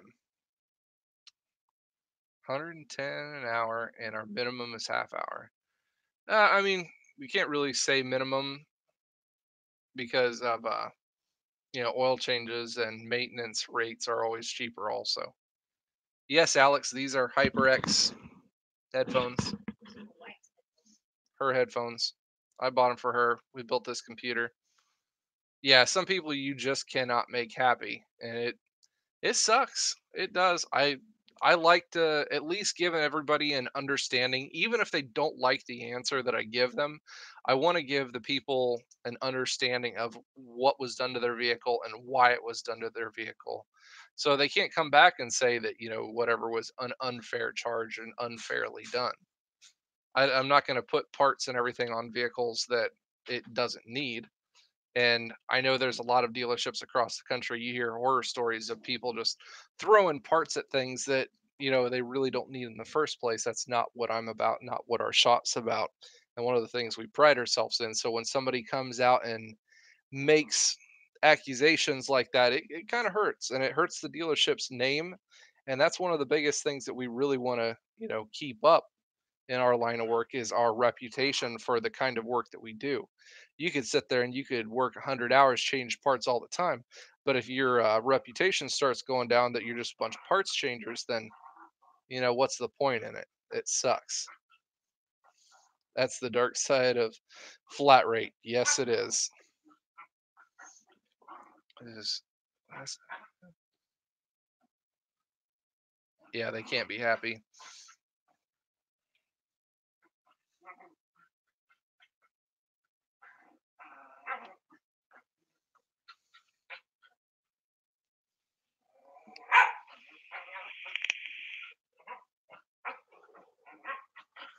Yep, pretty much. Or that's my rant for the week, one of those kind of things.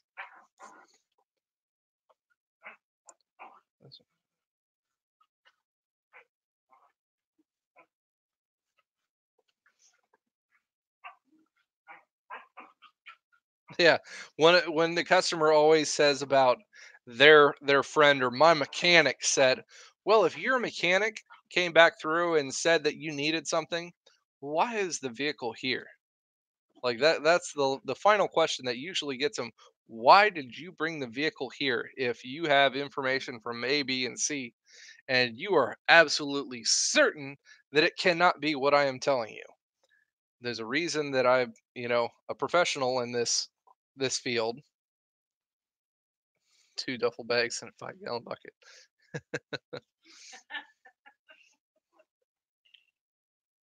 Captain Ron coming back in.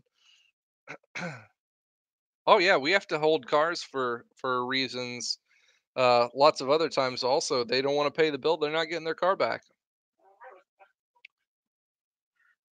Yeah, that's what we specialize in, fixing the things that their mechanic fixed, and now it won't work. That's also one of the worst things ever. When you get a car towed in, like, oh yeah, my brother's cousin's Bobby Jane, he tried to do the timing belt on this, and he said he was just way over his head. And you get this PT Cruiser towed in, the timing covers on the passenger seat, a pile of bolts are in a coffee mug in the center console. At that point, I'm like, listen here, bud. You guys half done jobs get charged more because I have to differentiate through where he put all of his crap, and it's going to waste so much more time than me starting it in the first place. I hate when they do that.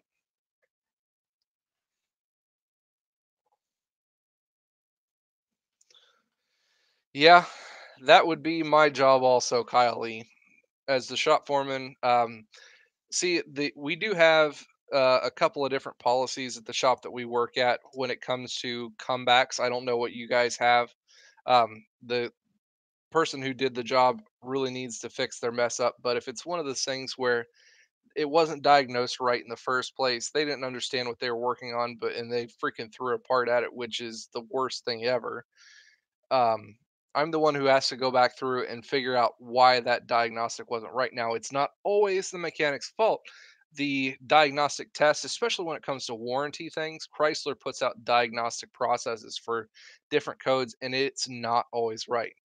I went through one a couple of weeks ago, had a customer bring his Ram 4500 in the shop, bad on, not charged, go through diagnostics for that specific code and the output of the PCM, and it said that it needed an ECM. It wasn't triggering whatever it was, and that's what the test leads to. So a Cummins ECM costs like right around $2,800, just shy of 3 grand. We get the new ECM, put that in, program it, and if you program one of these ECMs, you can't program it to another vehicle again. Put that one in, and lo and behold, battery lights back on, not charging. Call up Star Information. We talk back and forth for like 3 hours with engineering. They're trying to figure out this and that, and come to find out, lo and behold, the test that Chrysler put out for that specific code is wrong. It's totally wrong. It has you check a wrong wire, testing for a lead here, or when it should be testing for the voltage drop between here and there, or whatever it was at the time. I don't exactly remember, but it really should have needed an alternator, and the test leads to an ECM every single time. So that sucks, but it's one of those things where you kind of have to figure things out on the fly. Yeah, those Ford pinpoint tests that never pinpoint the right thing to look at. Oh, Chrysler's. I could talk forever about horror stories that I get from the Chrysler Star Center. It's like when you go into AutoZone, you go in there and you're like, "All right, I need wiper blades for my vehicle." And they say, "All right, you get the year, make, model." Okay, I got that. Is it four-wheel drive? No, but what the hell does that matter? Does it have automatic transfer case control?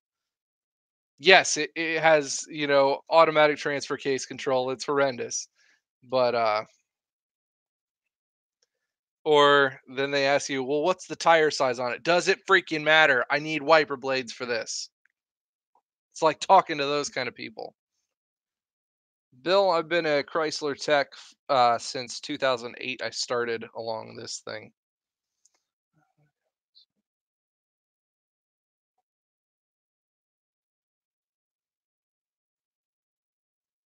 Yeah, now in this case, Jake, Chrysler ended up finally, after a couple of weeks, coming back and paying for the ECM.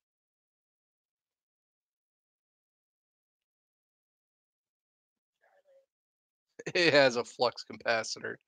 Yeah.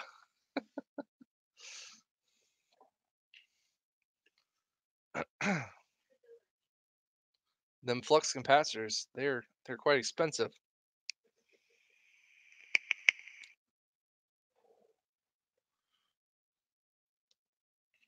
Hey, hey, can we have our special time?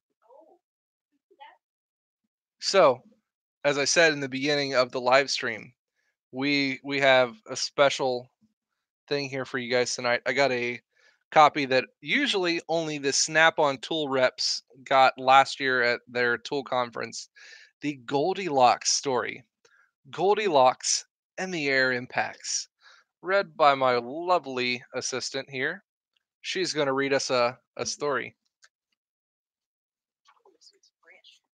Now, this is actually our second copy because our dear puppy ate the first one. Yeah, I was kind of pissed about that. Once upon a shop, there was a tech named Goldilocks. Why he was called Goldilocks when we had short, sandy brown hair and a hipster beard? Who knows? Let's not get bogged down in the details. This thing is. Oh, you're gonna mess up my hair. Okay. Ooh, wait. You got a big head. Mess with my head. Start it again. We Okay. got to get real good audio. Okay. Once upon a shop, there was a tech named Goldilocks. Why he was called Goldilocks? When he had short, sandy brown hair and a hipster beard? Who knows? Let's not get bogged down in the details. The thing is, try as he might, Goldilocks could never find the perfect half-inch air impact. And oh, how he searched. Show him the picture. Pictures. Story. He does have a hipster beard, I'm just saying. That beard. That beard, though. First, he tried one that got the job done, but was so heavy and unbalanced that it created a most disagreeable throbbing in his arm and numbed his hand. Throbbing. I said throbbing. Throbbing in his arm and numbed his hand and wrist to such an extent he could barely spoon his oatmeal. Or porridge, as it were. That throbbing, though. That throbbing. Goldilocks exclaimed, "This air impact is too uncomfortable, like dealing with the middle hump when you're stuck in the back seat." For Goldilocks was ever so keen on car analogies. Look at his little sad arm throbbing. Oh, Poor little that fella. poor hipster. Poor fella. He does have a good beard, I'm just saying. Mhm.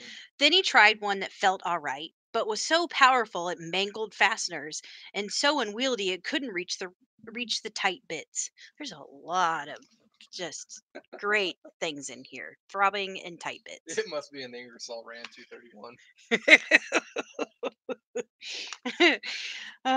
Goldilocks declared, "This air impact is too uncontrollable, like a supercharged muscle car with bald tires." By the way, you want to tell him what we saw at the Walmarts today? The illegal tires? Oh, well, I'll agree on that. Yeah. One. Then Goldilocks tried one that at first seemed better than the other, but proved of such construction that it began emitting a most excruciating racket and had to be replaced every dozen fortnights, give or take. Dozen fortnights.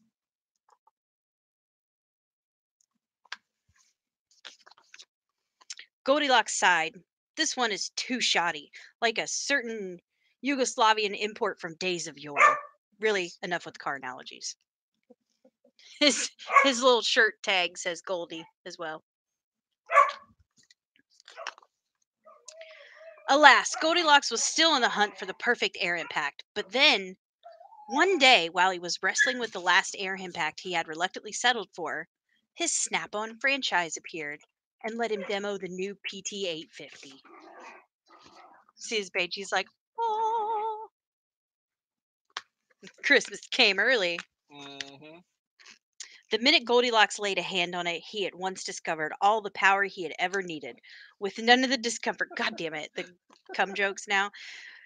Not even reading, but I can guess. Blah, blah, blah. The minute Goldilocks laid a hand on it, he at once discovered all the power he had ever needed, with none of the discomfort, all the accessibility and trigger control without a lack of stamina. All that power in his hand. Right. Why he could give this new air impact an all-day thrashing without taking one. I don't remember. We read this to Vance, and I don't remember all of this. I don't remember this book being so. Maybe we got the After Hours edition? I don't guess know.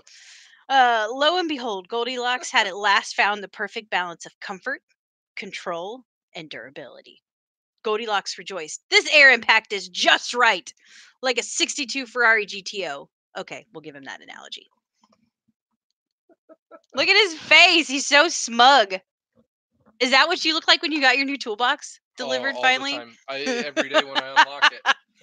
Boop, boop. When I hit the unlock button every morning, I have that smug smile. I'm like, yep. And with that, Goldilocks and his new Snap-on PT850 Air Impact lived happily well into the next stage of his career, when he bought his own garage specializing in converting pumpkins into motor carriages. But that's a whole other story. The end.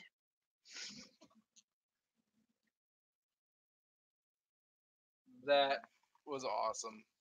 Now, what else I like is they have a list of other books as Ooh, well. yeah. Okay. Have you read these other Snap-on classics? Little Red Welding Hood. Hmm. God damn it, quit giggling. The Three Little Pig Nose Pliers. Sanderella. The Torque Wrench and the Hair. Oh, this is good. Roll Cab Stiltskin. Roll Cab Stiltskin. Snow White and the Seven Drills. Ratchet Punzel. Beauty and the Monster Lithium Beast. That is not a beast, but okay. Hansel and Grinder. Alice in Welderland. The Prybar and the Pea. Jack and the Borescope. And The Emperor's New House. Collect them all. I seriously think that Snap-on should come out with those other books. Right? We could I write them would for get him. the set. The Snap-on PT850 is the stuff of fairy tales, people, but it's for real. If you suffer from air impact inflicted Goldilocks syndrome, that throbbing arm, and really, Throbbing. who doesn't? Ask your Snap-on franchisee for a demo and discover the first ever half-inch air impact that's just right. Awesome. We didn't show the cover though. Not really well. That Again, smug beard. so smug. His beard even smugs. Smugs. How do you smugs? I don't know, but his beard's fucking doing it. The funny thing is, all right, I'm gonna take Oh, these back. don't like rip them off. Ooh, look, see that bounce back? She is. She's an awesome storyteller. Give it up for her. She's awesome. Thanks, baby. You're welcome. Surprised I didn't hear the cat hissing and the dog barking. Exactly. No, I have the PT850, and the funny thing is, ever since I got the new Milwaukee half-inch impact with the 1400 foot-pounds, I actually haven't touched my PT850 since I got that yet. Mostly because, new shiny tools, you're going to be using them all the time, but I haven't touched my PT850 since then. I had an MG725, and that actually got handed down to Captain Ron, who is rocking that one right now. And my PT850, I picked that one up, used as well, but only used for like a week from some guy who got his toolbox repossessed and everything. So I kind of stole that one. Captain Ron said, I have a throbbing arm and don't have a PT850. What's that mean? I'm not even going to answer that. My air hammer's name is Ginger. When things need to be hit gingerly. Gingerly. I named What's up, Ryan? my Subaru Piper because she was a dirty redheaded stripper. Yeah, our Subaru. She was a pain in the dick. That bitch thinks. See, you like the 725 or the 850? See, I like the 850 because it's lighter. I know the ratings are right about there, but yeah. That high torque Milwaukee, though. JRC said, remember seeing that guy on a Hot Tools flyer? He's not a real mechanic. That's bullshit.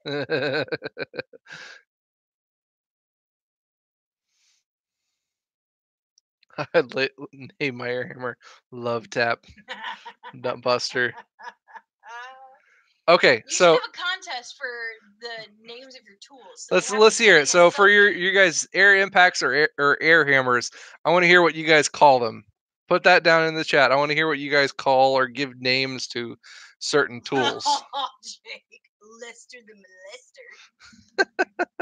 You can't say that without being like creepy when you say No, that creepy voice. it.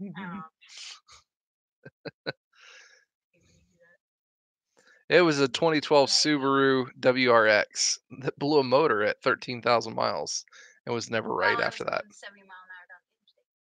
That was fun. The nut thruster. All right, these are good. Keep them coming. Technically, you're not supposed to be chewing on that because it's stuff.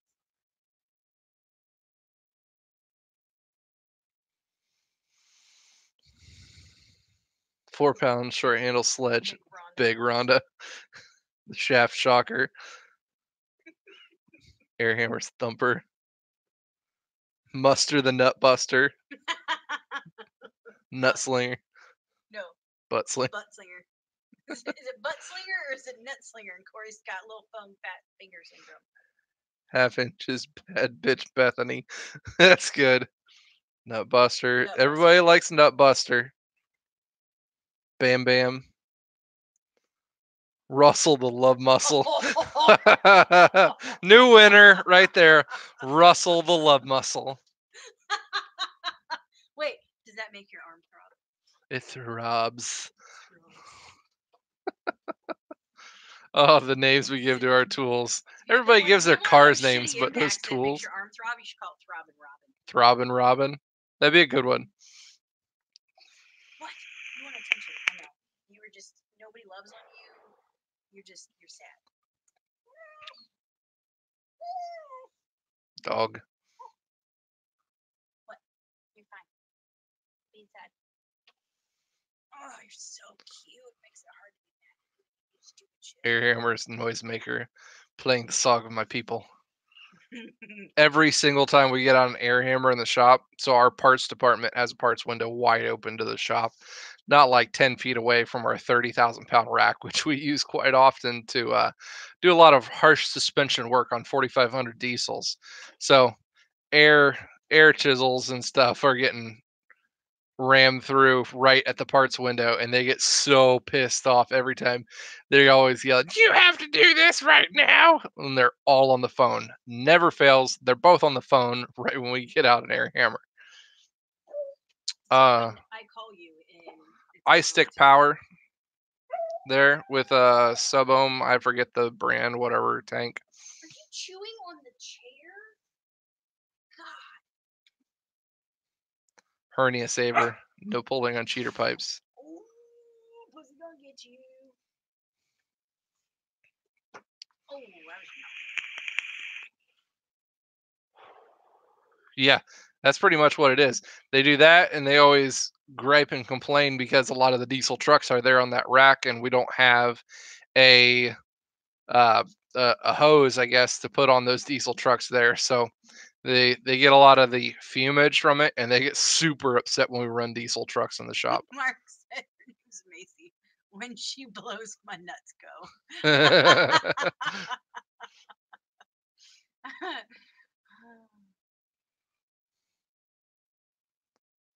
A single pane sliding window.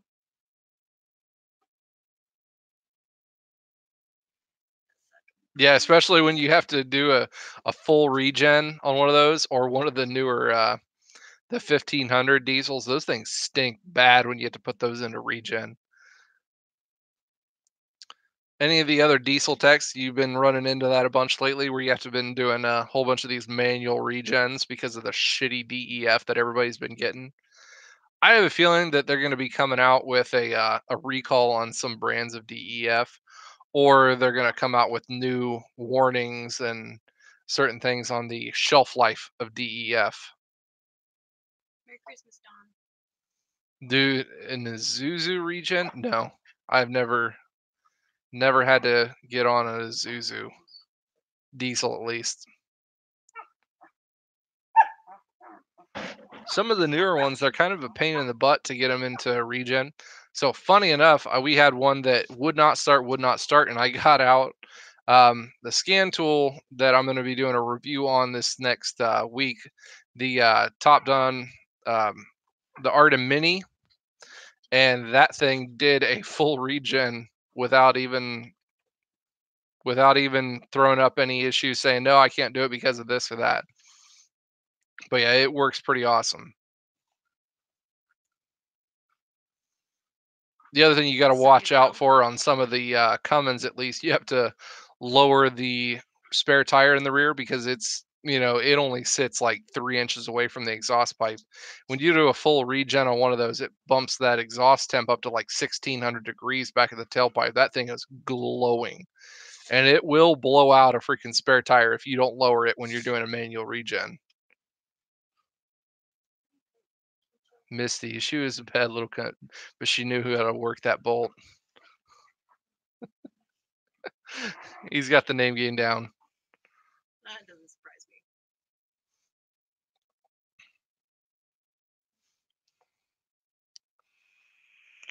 Can you really Grinch picture on the other monitor? It's like It is the staring. creepy one. It's just staring at us. You guys go look at this. So we got the Grinch picture here on the other screen, where he's just been staring at us the whole time.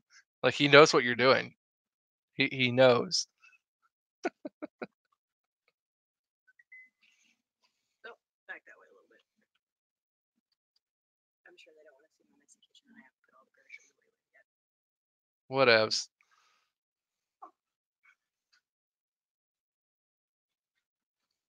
Oh yeah, we get that here in Ohio too. We get some of those, especially plow trucks. I absolutely hate it. We've got like 2 or 3 that we have that do the plowing for our dealership, the one next door, and then the RV side of things. We've got 3 of those, and one of them's like a 98 Chevy 1-ton, and that thing is. We had to put a fuel tank in it, all new fuel lines and brake lines in it this year, because it was just rust to trash, man. I hate working on that thing, but every single year something rusts through, rusts out. You're on dog control. I gotta go sleep. Okay. Go punch him. The dog or their son? The dog. They're being ridiculous right now. Sure. That dumb dog. He just wants to play. Now the cat's all pissed off. Max is gonna eat her face with it. Speaking of diesels, have you ever had an 06 Cummins? Oh yeah, I work on the 3500s, 4500s, 5500s all the time. I'm the only fully certified diesel tech in the shop right now. One of the other techs is level 2 certified, almost level 3, so he'll be getting there here soon.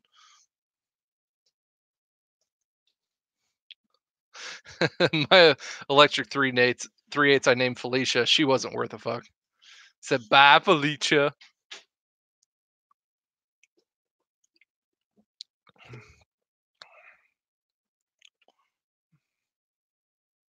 So you guys who work at shops, especially in the rust states and everything, what are the vehicles that once you see them come in, you're just like, nope, I'm on vacation now, and you just peace out. For me, right now, the things that I hate the most have to be the diesel VM 4-cylinder ProMaster engines. I absolutely do not like those. It doesn't matter what you have to do to it, you pretty much have to pull the engine. You want to pull the intake, the valve cover, pull the engine. You want to take the turbo out, the catalytic converter, pull the engine. You can take the glow plugs out, they're going to break, so that means you got to put a head out on it and pull the engine. Sprinter diesels, I used to work on those a bunch. I liked the 2.7s, the inline 6s. Those weren't bad, but those 3 liters, oh, I hate those things. They are nothing but a big old pain bag of balls. Warren, I definitely recommend that stubby 3/8 impact. I kicked myself for not getting it sooner. I know everybody was telling me that I needed to switch over and try it, at least try some of the tools from Milwaukee, and I I definitely regret not doing it sooner. They are some awesome tools. Everybody seems to hate the Volvos, and that's why I was actually on live stream with JC. Hi, he he was talking about some of the trucks that he does, and he flips a lot of bigger trucks, and he was saying that he doesn't touch Mack trucks because they're all Volvo engines, and he cannot stand to work on those.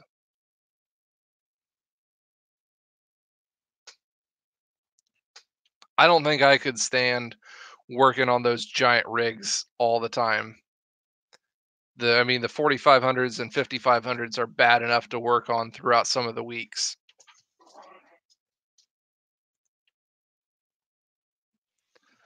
Hyundais, they always suck just pretty much because of the parts issues. I can never get parts that are worth a damn from Hyundai. That's the one thing I hate about Hyundais.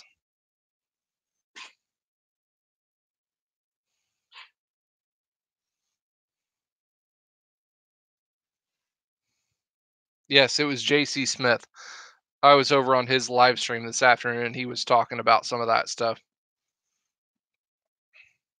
He does some pretty cool builds on the things that he does. I like some of those big trucks that he does, the rollbacks and the dump beds that he's done.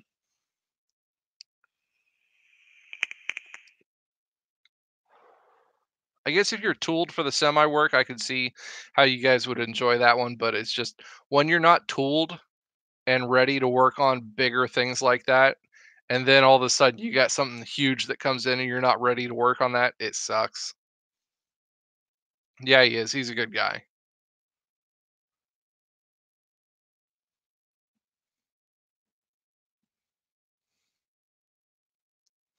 So here, in the next 2 weeks, the videos that I've got coming up, I'm going to be doing a review showing the newer Topdon Artimini, their new line of scan tools. I've got their new Artipad too, and That one's going to be a cool thing, but we're waiting on some software updates for that one. So I'm going to hold off on the review on that one. It's going to be a really awesome tool, and it's going to give the Snap-on like the Veris models and right along those lines a run for their money. It's going to be a cool tool for that one. But I'm going to be doing a review on their Art Mini. That one's going to be a good one, comparing it to the Solus and the Modus Edge. Those two, that'll be a neat one that I'm going to be doing. Where do you want to be in a year? Realistically, right where I'm at, except for doing more YouTube stuff. I I really want to see some of this YouTube stuff grow, because this is, kind of my extra gig that I never thought was going to take off, and it actually has. So I really want to go to SEMA.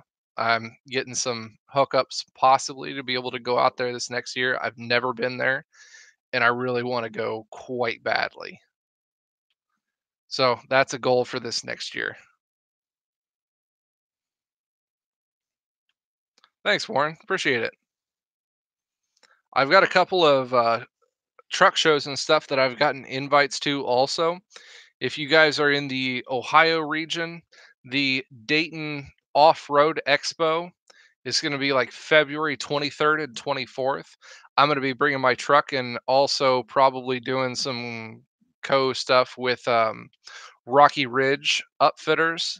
They're probably going to um, have a couple of Jeeps and upfitted trucks there at the show as well. But my truck, I would think I will have that one there also. That'll be a cool show to do. Get some outreach on that one. I know the tool stuff has been where it's at lately, man. I don't see too many of the channels that do multiple areas kind of like I do, with the lifts, the truck builds, the tool reviews, very different walks of life. The different subscribers that I have are.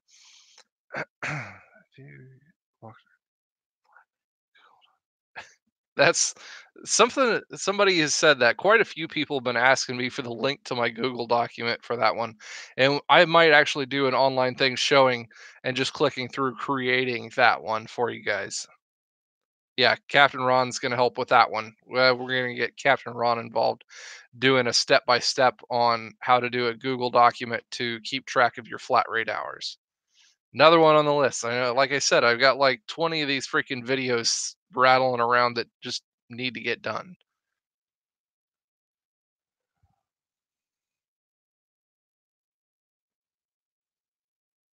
Would I ever consider going to work on semis? Nope. I'm working pretty good where I'm at right now. I enjoy working on Chryslers and stuff. I'm also I'm not so much certified, but I specialize also in conversion vans. Our dealership's a big conversion van dealer as well. So I'm kind of on call for a lot of those upfitters. Even their upfitters are calling me all the time for issues with their vans. So I do a lot of that stuff, and I enjoy that. It's a lot of electrical diagnosis on that, and I have fun doing that the most.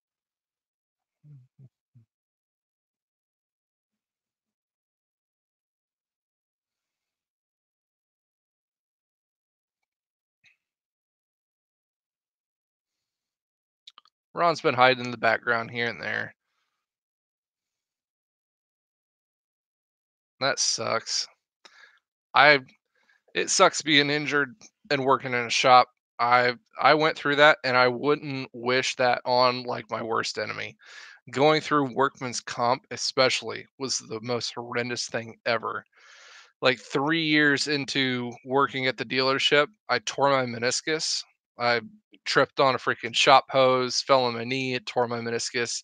I was walking on a cane for 3 months waiting on um, getting a surgery all booked, and freaking workman's comp has to get signatures from this doctor. Well, they filled out this paperwork wrong, so we got to have to another week to wait on that one. It was horrendous. I absolutely hate dealing with that stuff. So I feel your pain there. I sat there and I did all the self training and self studies for like all the techs in the shop at that time.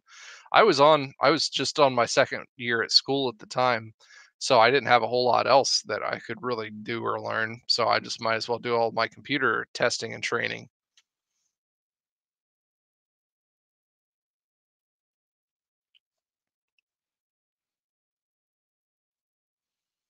Just hernia disc. He's been out for 2 months and still got about 4 months ago. Now that would be horrendous, being out for that long. Not only missing out on all the physical, you're gonna have to go back through therapy and everything, but you're also missing out on a lot of the training, the newer things coming through the shop. That would suck. That would be bad. Keeping up on training, that would be the biggest thing that I'd have to say you need to keep up on. You lose your edge on the training on the newer vehicles, especially. You become outdated, toss you away.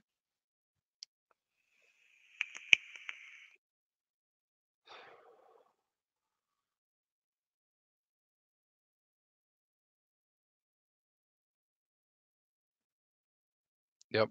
Thankfully, I have actually only really had an issue with my knee the one time. I finally, after 3.5 months, I got surgery, recovered for about a month, and so I was out 4 months during that one. I haven't had any other issues since then. Every once in a while, I get slightly sore back, but nothing to the point where I have to go to the doctor over or anything like that. Haven't had any other knee problems. Good so far. I'm only 32. Feel old. Children do that to you most of the time, though. That kind of sucks. But that's how life goes.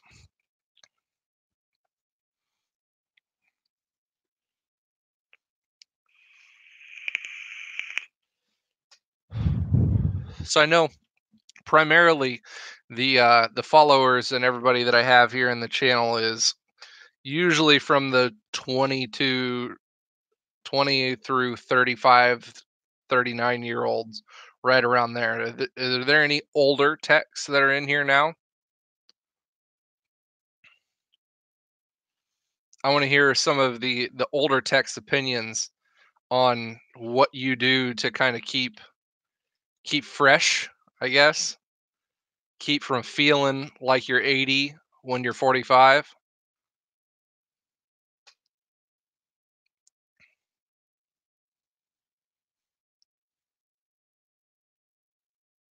Oh, you're on your second career. Oh, you're gonna be feeling good on that one then.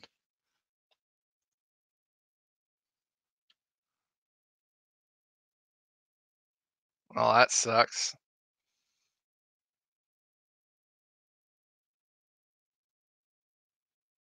Oh yeah, if you do dumb things in the shop, you're gonna win dumb prizes. You try to lift that transmission up onto a jack or something without help, you're asking for issues. Retired Navy. Well, thank you for your service, Stephen. I appreciate that one. I'm a big supporter of the armed forces, police, and stuff. I appreciate that one, man. I feel old. Does that count? Dude, I feel old like every day.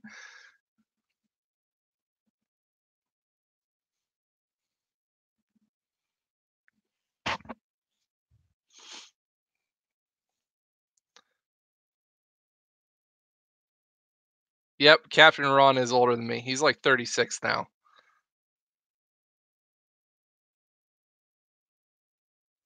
Thanks, Hustler. I appreciate that one. I try to keep up to date with everything, um, making everything a little bit entertaining, enjoyable, but also learn something at the same time. I know some of the reviews and everything that I do, I try to keep up on the service and the products that I do reviews on. I'm not going to do a review on a product that I think's a piece of junk. If I do, I'm going to give you my honest opinion about it at the same time. But I will do a whole lot of research to show how certain things work, how they function in I guess tools and different products. So if when I show it on camera, if it really doesn't pan out and it doesn't show that great of a response or it doesn't show exactly how well it works, then at least you got information to find out how these things work. Especially when I do like those lighting reviews, tool reviews, I like to tell how they work. Maybe you switch from Mac tools to Snap-on. That's just a smart choice in general.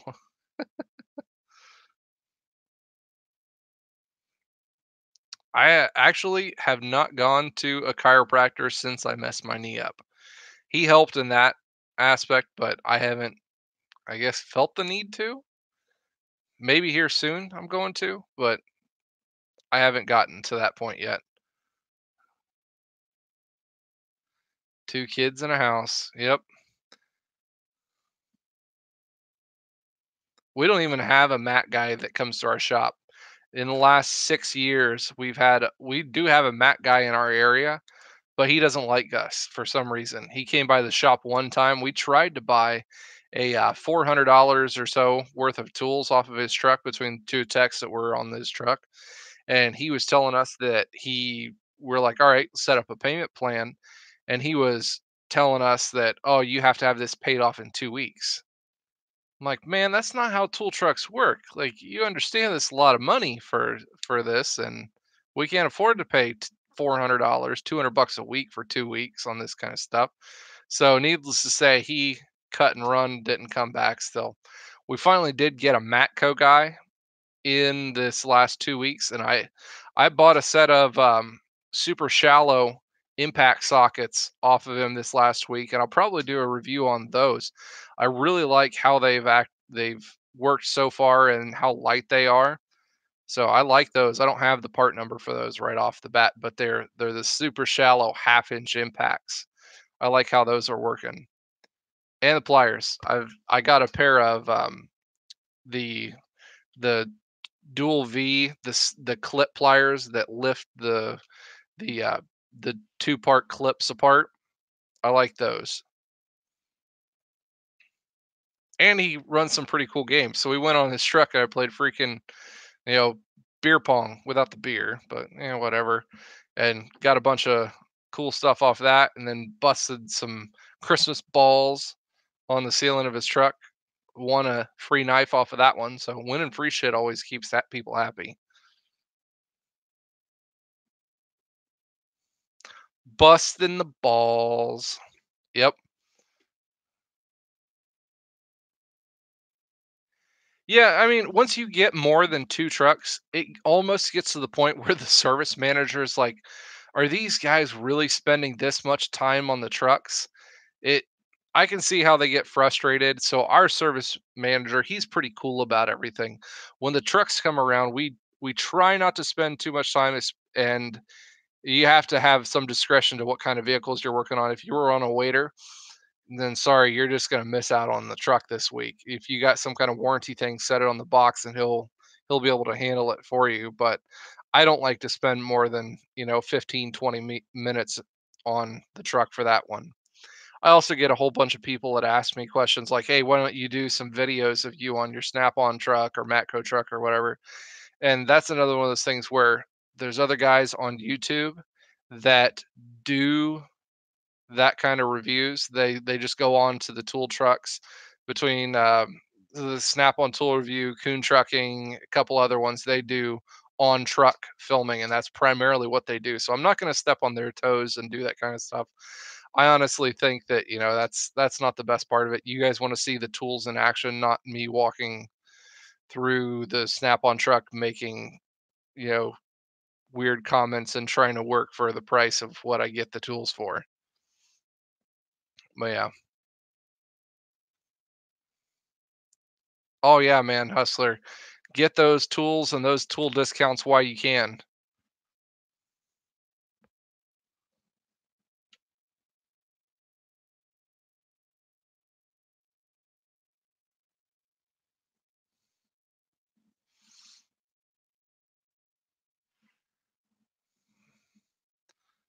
I'm trying to spend the money on another box.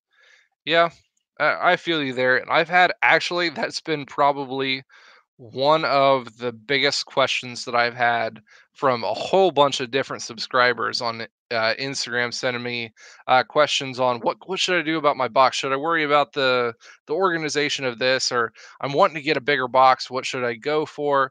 Should I add on? And my response is always going to be the same thing. You have to think about 5, 10 years down the road. If you're wanting to get into a bigger box, okay, And you have to take in a whole lot of things into consideration, like how much room you have in your shop. Some shops won't let you have giant toolboxes. Some shops you have to move your cart around all the time. So having a big toolbox is not really, a pertinent thing. You can't really be lugging around this 80-inch, 84-inch Epic around the shop. You just can't do it. So you got to think about that one. You have to think about what kind of toolbox you want as your, kind of end game kind of thing. If you have that goal, like, yeah, I want to work towards an epic toolbox, like I really like that line and everything, but I just don't have the money for doing all of that right now. Save up for that one.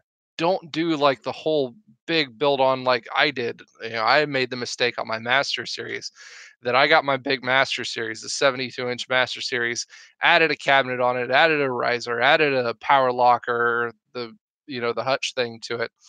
And the trade-in value worked out in my favor just because he was cool about it. They found a buyer, and I do a whole lot for the Snap-on, for him, and do a lot of tool reviews. And he uses my videos on his Facebook page to help sell some of his tools as well. And so I'm cool with that one. But um, if you build that one, you're not going to make your money back on trade-in value or resale value on it. So you have to think about that one. My recommendation would be to save up and get the base box of what you want to build off of in the future. So if you want to build up to a big JRC, the beast box, the box of all boxes for Snap-on, then start off with that main 84-inch Epic. You might have to rock with that one for a couple of years until whatever is paid off.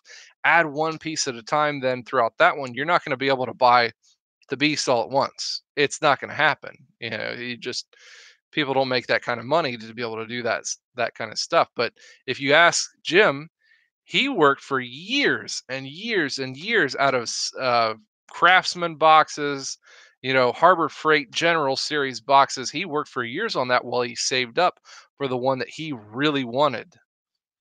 He's too short for that box too, to be all truth. If you look around, you see all kinds of little step ladders and stuff all over for his shop.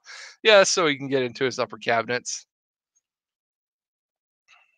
The Icon series, eh, I can't say much about the Icon series. I like what they're doing, and they give you a whole bunch of different colors and different themes and stuff to them.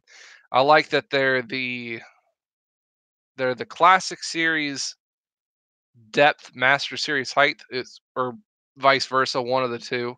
It's a good combination in those, but at the same time, I like the Epic series a lot more. I like the depth of those. I like the handles on the box, the styling. So that's what I recommended to go for.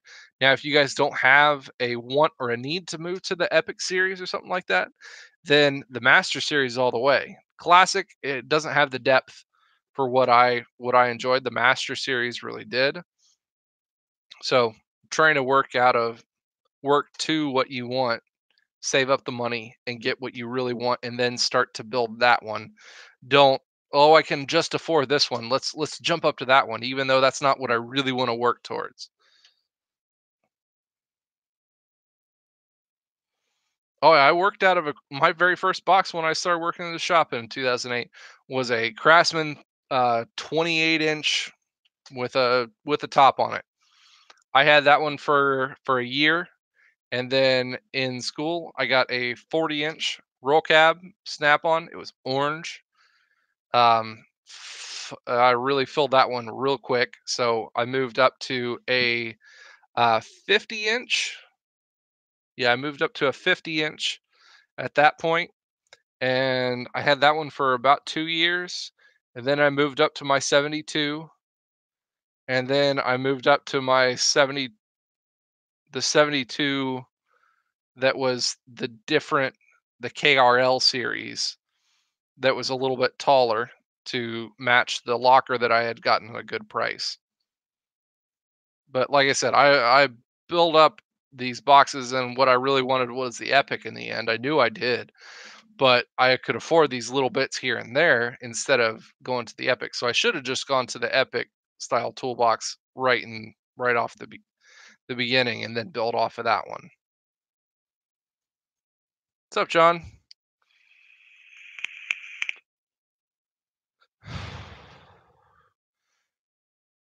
Yeah, that was the black one that you started off with, Captain Ron. That was my first box that I worked with, and now Brandon's actually got that at his house now.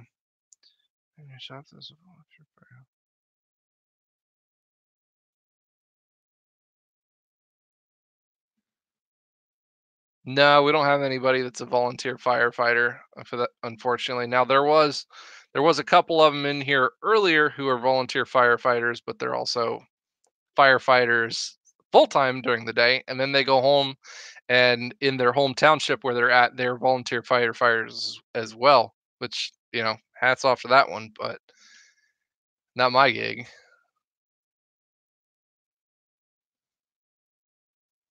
See, I'm not a fan of the Mac toolboxes. The Matco ones, they look pretty neat.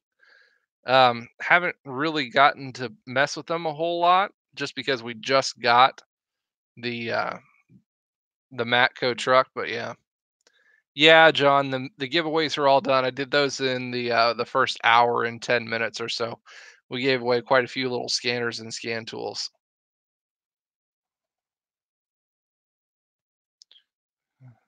First starter box, and that helped me. The other thing you got to think about it that if you're in school, get your box at school because not only do you get those boxes at 50% off, a lot of the times they will give you a trade-in guarantee form there for them, especially with the 54-inch boxes. Captain Ron went through that too, where if you buy a certain box through the Snap-on program, they give you a trade-in guarantee. So you buy this box for like 2,400 bucks and then they give you a voucher pretty much that says when you go to trade that one in, it's worth $4,300 on trade. So you could have it for 2 years and then go to trade it in and it's doubled in value for the trade in now guarantee. Now you know that you're going to get not as good of a deal on the truck, but maybe you find one of those end of year things or you trade it in on a used box that gets a lightly used box that gets traded in on the truck. Ron ran into a fucking awesome deal, and that's another video that we still have to do. Captain Ron, we still got to do Captain Ron's new toolbox tour. He got a new toolbox about 4 weeks ago, something like that, 4 or 5 weeks ago, when I did the Snap-on customer appreciation live stream. He ended up getting him a new box then. Going to school, man, you get quite a few discounts in with Snap-on Matco when you go and do that. Yep, that SEP program. It's a really good program. I mean, it's smart for Snap-on. Not only do they're getting so many more techs introduced into their line of tools, showing you how well they work and everything, but then, they love your brand then. So they're going to be stuck on that one for life. See, the SEP program, they will not sell a 72-inch box. They won't do it. So through the SEP program, I would just say talk to your rep that's part of the SEP and ask him. Say, hey man, I just want to buy the biggest box that I can because you're going to get the best turnaround off of a box that you buy through the SEP program. Ask him what's the biggest box that they'll sell you through that program and get that one because your trade in value is going to be awesome. So the next box after that SEP trade up, then you're going to want to go to the one that you really want. If you want to move towards that Epic or a Master Series, then get that main part of a box that you really want to build on after that.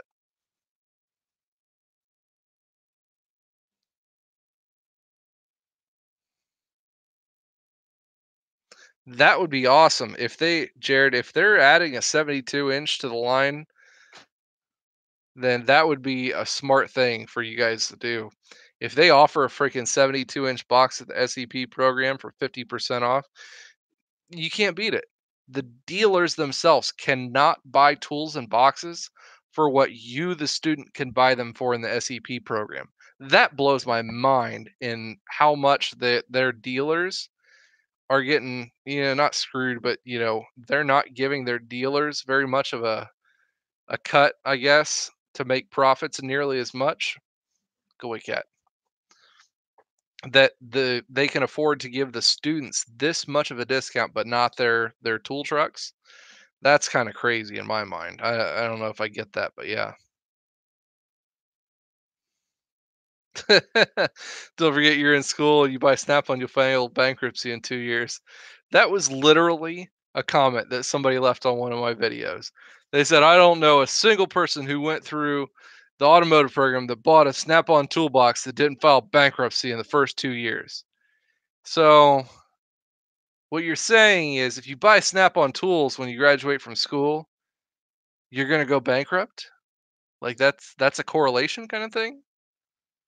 I don't know. Some of the comments that people read, you guys really should read. Go back through, especially Ron's toolbox store, the blue, beginners toolbox store. Go through and read some of those comments. You will just be absolutely flabbergasted by the amount of shitty, weird, goofy comments that people leave about that. So I also don't get a lot of these people, they're commenting multiple times.